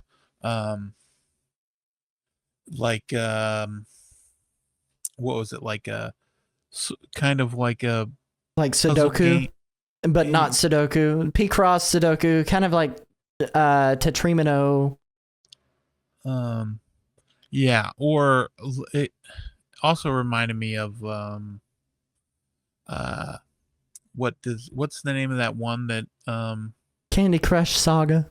Yeah, Candy Crush Saga. It reminds me of that, where you got to like get the colors matched up, but you're doing it while fighting in an RPG against Nintendo or Mario based enemies, like a Bob-omb, a Goomba, Koopas, and yeah, you're doing that while fighting these enemies. And I played that so much more than I ever played the game, because I was like, oh, this is fun on here, let me try that. And I think the reason I liked it was because it was on the 3DS and it had the Mario characters. I don't know how much I would enjoy it if they weren't included. But I mean, well, there is the Puzzles and Dragons Switch version.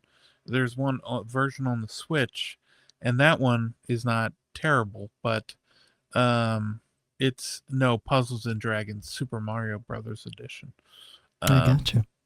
But yeah, in terms of putting where I would put it on the list, I would probably throw it on okay behind everything else.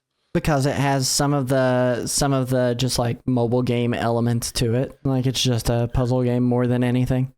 Yeah, it is like a puzzle game. You're sliding the blocks around, doing that to attack the enemies. So like it's more, I guess technically it's more like a puzzle game slash action RPG at some point. That is true. Emperor Gone Best in the live chat has talked about a lot of the crossovers that they've done. I mean, they have done a lot of crossovers: Batman, Power Rangers, Gundam, Ultraman, Persona, Final Fantasy, just to name a few from what they're mentioning in the live chat. And they also said there's a lot of team building mechanics compared to normal match puzzle games, which is what kind of differentiates it from stuff like Candy Crush Saga. I think it is a much better produced game series. But you know, I'm kind of with you where I don't think that it's a bad game by any means, but I think when you compare it to the rest of the franchise that they've got here and what you're going up against and trying to define it as an RPG game, it is a lot more difficult to define that game in particular as an RPG game when you compare it to something like Super Paper Mario or Paper Mario the Origami King even, or Mario Tennis Power Tour.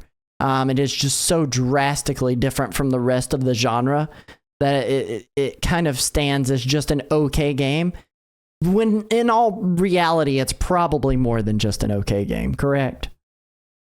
Yeah, it is a good, enjoyable. I played it probably 20, 30 hours, but yeah, it is just something that it's just yeah, just playing it is just not definitely not my favorite, but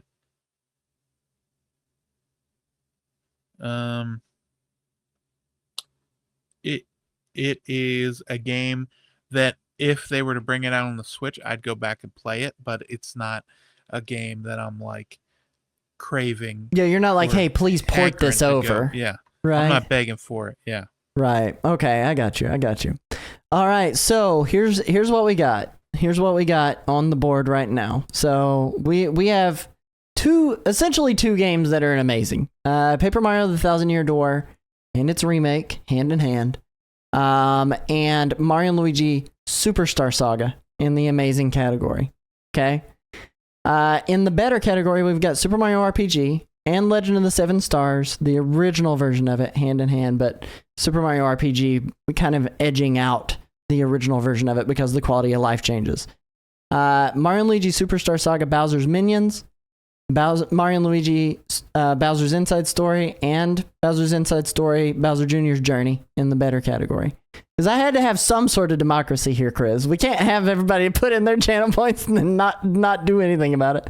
But we still left it in the better, okay? Are you good with that? Where'd you put it?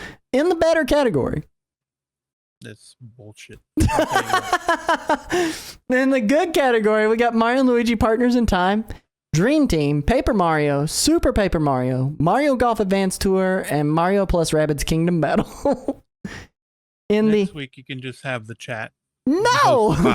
In the okay category, you stop it right now. In the okay category, we got Paper Mario the Origami King, Mario plus Rabbids Sparks of Hope, Mario Tennis Power Tour, Mario and Luigi Paper Jam, and Puzzle Dragon Super Mario Bros. Edition. And then in the bad category, these are ones that you probably should not play at all. Paper Mario Color Splash and Paper Mario Sticker Star. And I think that's a fair list. Yeah? Nope, I'm done. All right. But if I had to change it for Chris, Bowser's Inside Story would be an amazing, but because we're a democracy here and not a dictatorship, we're putting that in better. But you heard it here first, folks. Chris believes it belongs in amazing, and I'm gonna let him stand on that because I don't need him quitting the show because he's upset at chat. But that is it for the tier list. We do have a couple of extra pieces of news that I wanted to get into. And the first piece of news on that is actually some Legend of Zelda news this past couple of weeks. There have been several outlets that came out with some final reviews or some final impressions from their hands-on that they got at PAX West, because Nintendo was there. They had Legend of Zelda Echoes of Wisdom available for people to be able to play. I think it was a timed trial there for a moment that was like 15 minutes long. But what we've got here, IGN saying, all in all, Echoes of Wisdom feels like an earnest and clever return to the Zelda games I grew up playing. Challenging, inventive, fresh, and genuinely really fun.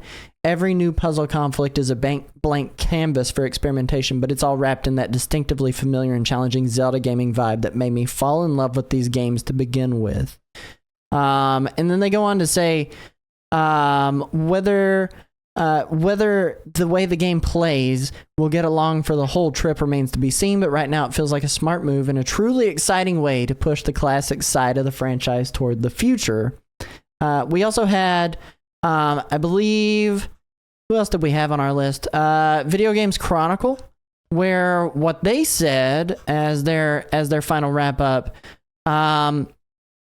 having learned more than 20 echoes, it's dizzying to imagine how many the final game will have, just how transformative they can make each puzzle or encounter, and how easy that's going to be when scrolling through the menu. It's possible to sort echoes under different categories.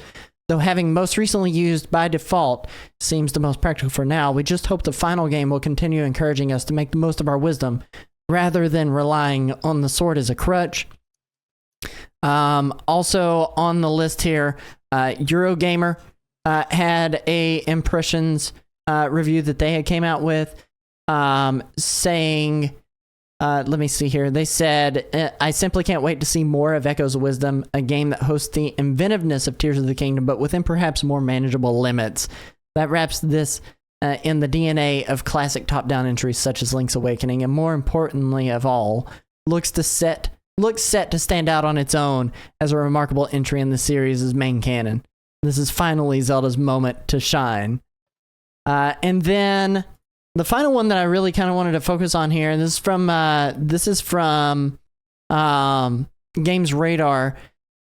They talk a little bit about the difference between the swordsman mode and kind of detracting from the puzzles that they were trying to do in this game, and they said it's a disappointing mark against a game that is otherwise an intriguing new chapter in Legend of Zelda. It's not the sandbox that Tears of the Kingdom is, but it's interesting to see that this universe is still interested in the ideas put forward by Fuse, Recall, and Ultra Hand. We're not going back to the version of Hyrule that Breath of the Wild established anytime soon, but if we can maintain any of those games' playful, experimental nature, that's a fascinating place for the series to go. So I don't know, like... A lot of the first hands-on impressions that these people had for these games, though, they said there was a huge learning curve, which is what my main complaint has been the entire time watching this game. There's a huge learning curve of utilizing the echoes appropriately and making your progress be as clear and as good as it can possibly be, and that's been my main worry. And everything they've said has confirmed that. Hopefully, the more time I spend with that game, the better it will be. But Chris, what you got to say on that? Are you still excited for it, even after hearing those reviews? Yeah, the previews, yeah. Yeah, I'm really looking forward to it. I can kind of tell what it is based on the reviews that based on the previews and everything we've seen about the game. I mean, it looks like Breath of the Wild, 2D Breath of the Wild, and I'm okay with that. Especially since, the Breath of the Wild games finally made some good 3D Zelda games. Mm-hmm. So it's nice that they're finally bringing that to the 2D space. Absolutely.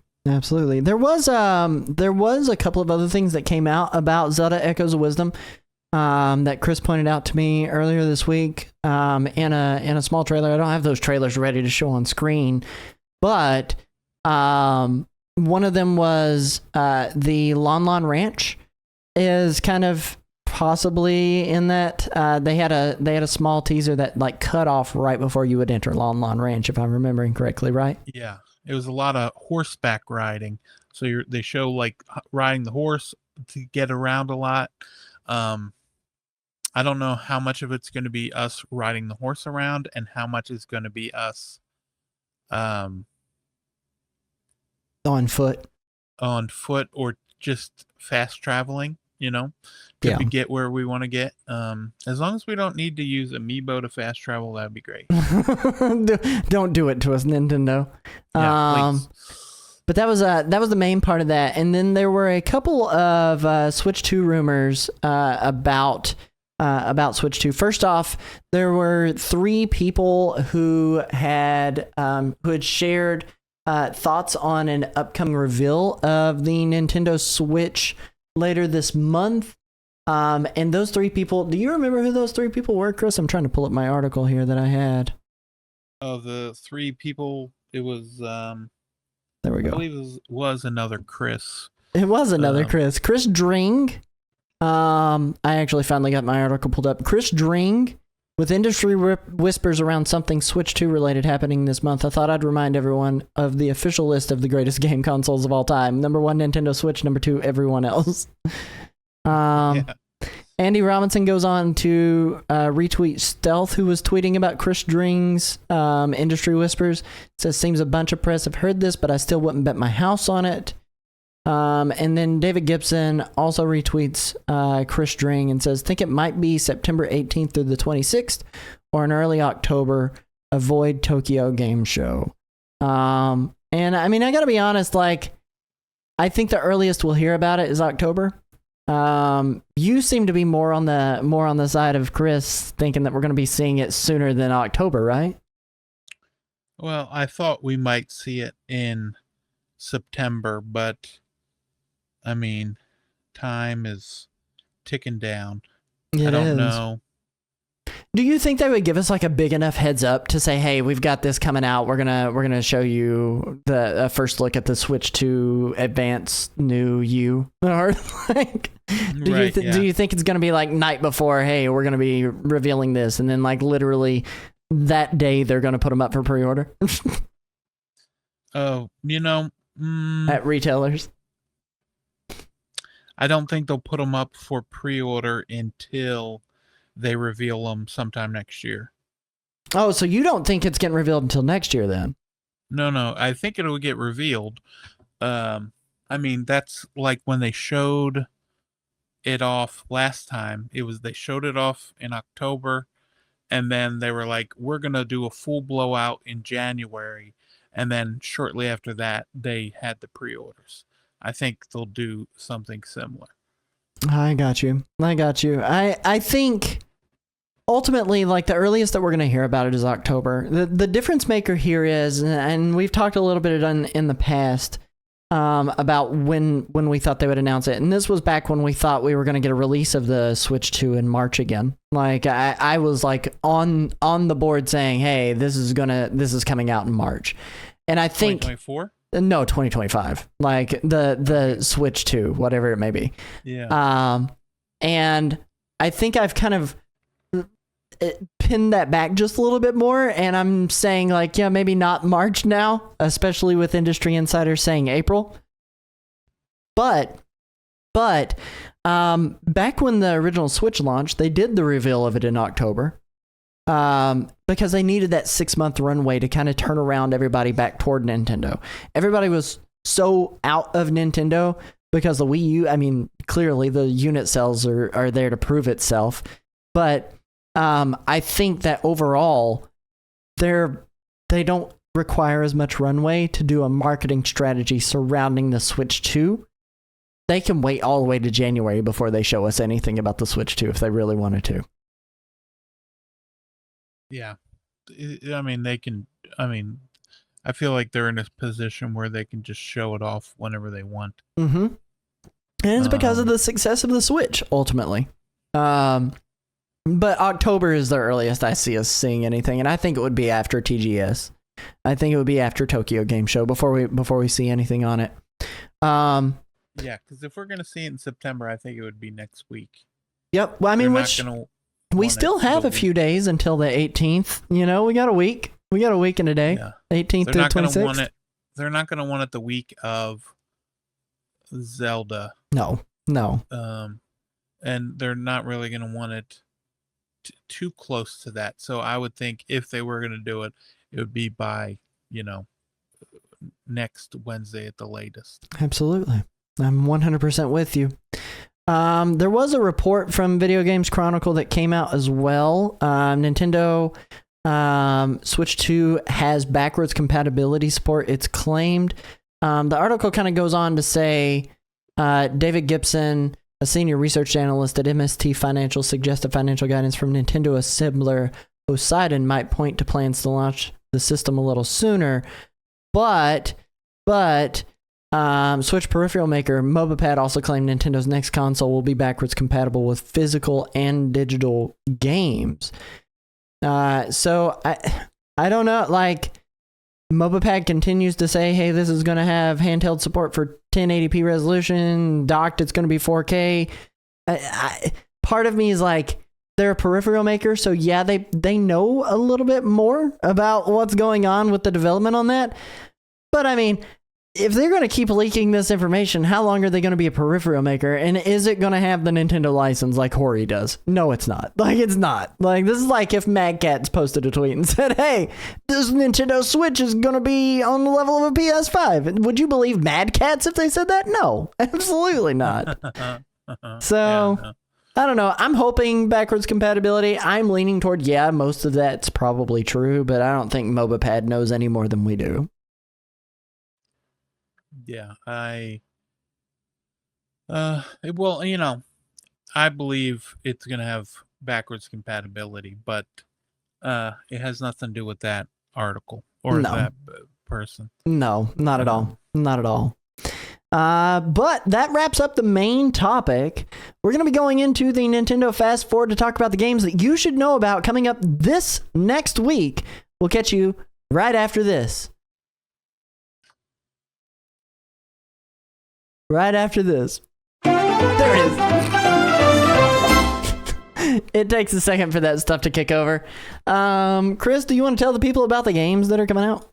Sure, of course. Yeah, I will do that right after I mention this. Okay. Okay. Today, September 10th, is Mel Needs a Name's birthday. So shout out to her. Happy birthday to Mel. But yeah, we can start with Yars Rising. It is not a game. So when I originally saw it, I didn't think I would like kind of how it I didn't really like the look of it. It kind of looked kind of whatever, but then the more I saw of it, I thought it looked okay. And then I saw the reviews, and they're not great. And so, yeah, it's just not a game. It's a game I was hoping would be okay, because it's like just out of nowhere, like making a game out of Yars.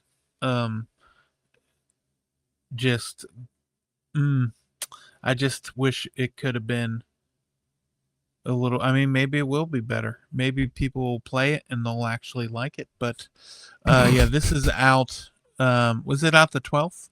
It was supposed to be out on the 10th, but it does look like it got pushed to the 12th. So it is coming out on the 12th. I don't know, dude. Like, there's so much here. Like, WayForward usually does really, really good. Like, they list them here in the description: Shantae, River City Girls, Advance Wars 1 and 2 Reboot Camp. And then they're working with Atari on this. You know, like, this is an Atari staple. And then it just is like, I don't know. Reviews are pretty bad for it. But I mean, if you're hankering for 2D Metroidvania and there's not really anything out there for you, price point is $29.99. I'm very confused about why they took it as not available, and they have the digital listing here, and you can't pre-purchase it, and they don't have the pricing on the eShop listing anymore. That is intriguing, but if you want to check that out, it is out the 12th, not the 10th. So stay tuned. Yeah. Stay tuned. That'll be out on Thursday, the 12th. But yeah, then we've got Grapple Dogs Cosmic K9s, $14.99 coming out on the 12th. This is a game I have been playing. I can't talk about, but I can say Grapple Dog was really good. I liked it. It's another game. We were talking about it before. Well, I think we talked about whips, but grapple hooks.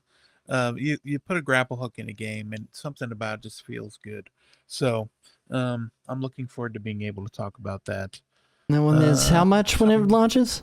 $14.99. Not bad. Not bad. Good price. Good price. Yeah. Its price point's gone too on this listing as well. So intriguing. What are you doing, Nintendo? Sometimes if you can't pre-order it, they do not have a price until it goes live. And then we got $21.69. Is that a sale price for the Jackbox Naughty Pack? I don't know. I think they put the 69 just to be naughty on there. Personally. That would make sense. You're at least 21 years or older. Yep. And 69 because of 69. Because it's a funny haha number. Oh man. But yeah. I guess that it makes sense because you can't make it $80.08, you know. Boobs. Yeah. Oh, but yeah, man. that comes out. That is like the more mature version of not, Jackbox. But any Jackbox game I've ever played always turned into a naughty pack anyway. So do you see this room code, by the way, on this teaser image? The room code is GET. Yeah. Oh my god! Shout out to you Gen Zers out there. Oh my gosh. I love Jackbox Party Packs just in general. I love those. I've bought every single one on the Switch. I have them all. And I'm excited about the Naughty Pack. Honestly, though, like there's a part of me that's like, man, like every Jackbox Party Pack can be the Naughty Pack if you try hard enough. So it's like, Yeah, exactly. Really, how much worse can it possibly be? But I don't know. I'm excited for this one. That one's out on the 12th as well. So I think it's gonna be tons of fun to be able to jump into that one. Their description here is just so I can't even read most of this on this show because we try to keep it a clean show. But if you wanna check it out, please go check it out on the 12th and go download it and buy it. Give it a go. Yep. Yeah, exactly. And then also on the 12th, this is a very much a 12th heavy. There's a lot coming out on the 12th. Marvel vs. Capcom Fighting Collection Arcade Classics. This has Marvel Superheroes, Marvel vs. Capcom, Marvel vs. Capcom 2. It's got the Punisher. It looks great. It is digital for now, so it's the eShop version. It's digital.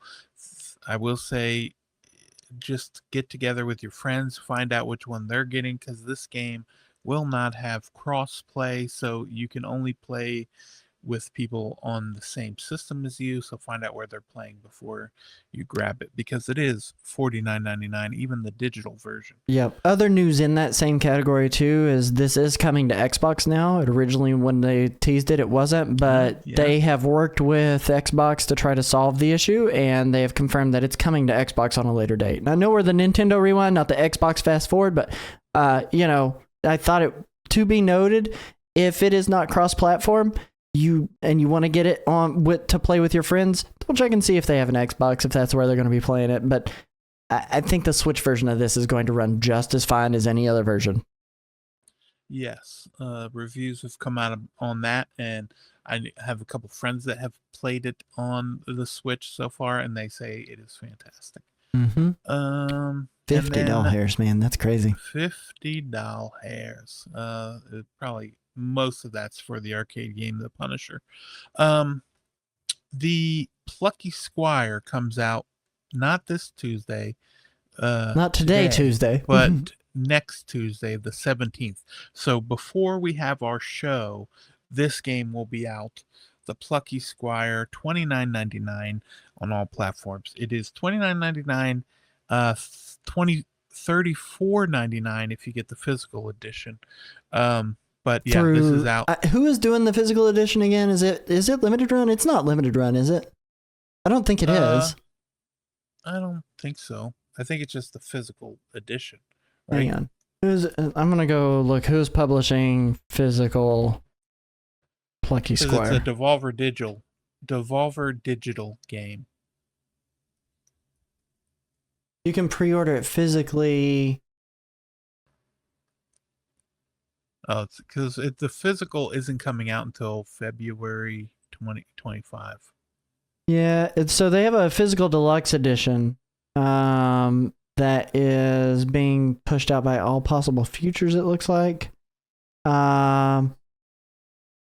There's no like specific retailer they've announced for that just yet either, it looks like. So they haven't fully given us any more information on that version of it. So well, Best Buy has it listed on their webpage. To pre-order, you can pre-order it only on PlayStation 5 and Switch, but it is $34.99, coming out February 21st, 2025.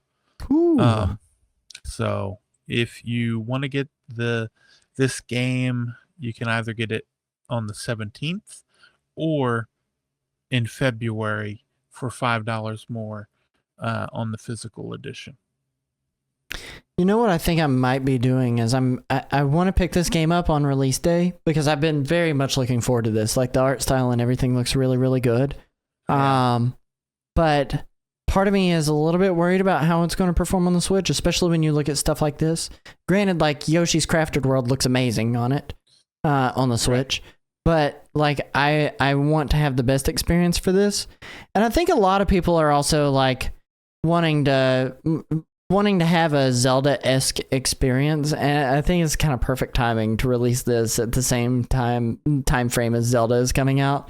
For those who don't have a Switch, you can play Plucky Squire on your Steam Deck or on your PlayStation or your Xbox. So I think it's pretty good timing. But right, yeah, this is my most look forward to indie game this month. Like, for sure. Like, this is my most look for. And I mean, it's hard to call Devolver Digital an indie game studio, but I mean, it really ultimately truly is. Company. Yeah. I will say, though, that this one, like, if Zelda wasn't coming out, this would probably be my most anticipated game. This one was, and now that we have a date for this, now we just need a date for Mina the Hollower and Hollow Knight Silk Song. I'm looking forward to playing both of those in 2025 when they come out. Absolutely. But yeah. Man. That's the thing that I was worried about too, is how is this going to perform on the Switch? Mm-hmm.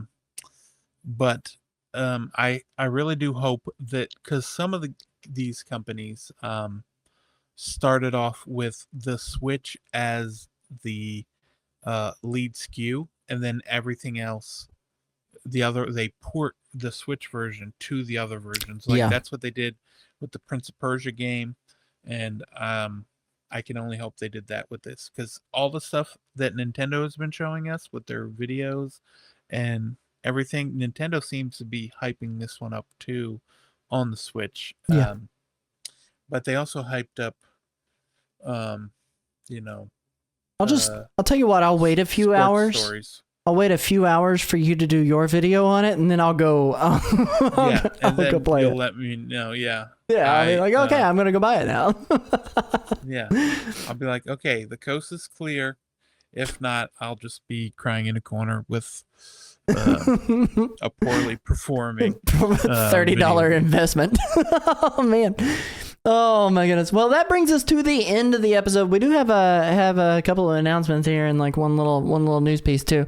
First announcement is, if you guys are interested in playing the Splatfest with us this upcoming weekend, we are going to be live on this channel Saturday at 9 p.m. Eastern Standard Time, playing as Team Past for the Grand Festival in Splatoon 3, which is rumored to be the final Splatfest that they're going to do in Splatoon 3, and also helps determine what is going to be the future of Splatoon 4, most likely, if everything kind of stays true like that. They're also doing some special icons. So if you just participate in the Grand Festival, you can get the Grand Festival icon. It's the black icon up at the top. And then if you play with friends, i.e. Chris and I, you also have the opportunity to earn the Callie and Marie icon, I would believe. I would probably say these are exclusive to each of the teams, but that being said, they'll most likely be available for you to use your platinum points on to be able to get it. So it is a new set of play and redeem icons in some ways that's very, very limited. So these icons will be rare. You won't see them anywhere else, and you will only get them through playing Splatfest with Chris and I or your other friends. But really and truly, or by yourself. But really and truly with us. So that being said, make sure that you do tune in Saturday night here, 9 p.m. Eastern time, to hang out with Chris and I while we play some Splatfest for a couple hours and see if we can help Team Pass get up just a little bit. Also on the announcement docket, we're going to be doing simulcasting of this stream on YouTube starting next week on Tuesday, so you'll be able to watch this live on both YouTube and on Twitch. So depending on where you want to catch us, where you want to watch it, you can do either or. So I encourage you guys, if you have friends who don't watch us on Twitch and maybe don't watch us at all, because we do all of our live tapings here on Twitch and then just re-upload the VODs to YouTube, tell them they can tune in on YouTube and come and hang out with Chris, Cody, and Josh on Tuesdays at 9:30 p.m. Eastern Standard Time. But any final things you have to share, Chris? Anything you want to say, or do you want to let the people know where they can find you? You can find me at Super Nintendo on everything. Yeah, that's about it. Absolutely. And you can find me at Nerdwire Plays on pretty much everything. You can go to nerdwireplays.com for links to all of my stuff, everything that I do, and my own personal merch shop over there as well. And I'm usually live. I'm lying right now. I'm not usually live on my Twitch channel since Fortnite started this Marvel crossover event. But whenever I'm not addicted to Fortnite for a month and a half, you can catch me live over at twitch.tv/NerdwirePlays. I will be live tomorrow night as well as Thursday. Thursday, we're doing the finale of Secret of Mana 3-player on the Super Nintendo. So come tune into that at 9 p.m. over on my channel. But thank you guys so freaking much for hanging out with us. Catch all of our past episodes in video format over at youtube.com/@the-Nintendo-Rewind. Visit our site for all of the links to all of our stuff that you would like to see and connect with us on. If you would like to support the show through memberships, know every dollar counts. It is something that helps us be able to improve the show significantly. And you can do that over at our site, nintendorewind.com. And then finally, thank you guys so much for watching. Catch us live weekly, Tuesdays, 9:30 p.m. Eastern Standard Time, right here at twitch.tv/Nintendo Rewind. We'll catch you guys on the flip side. Bye. Bye.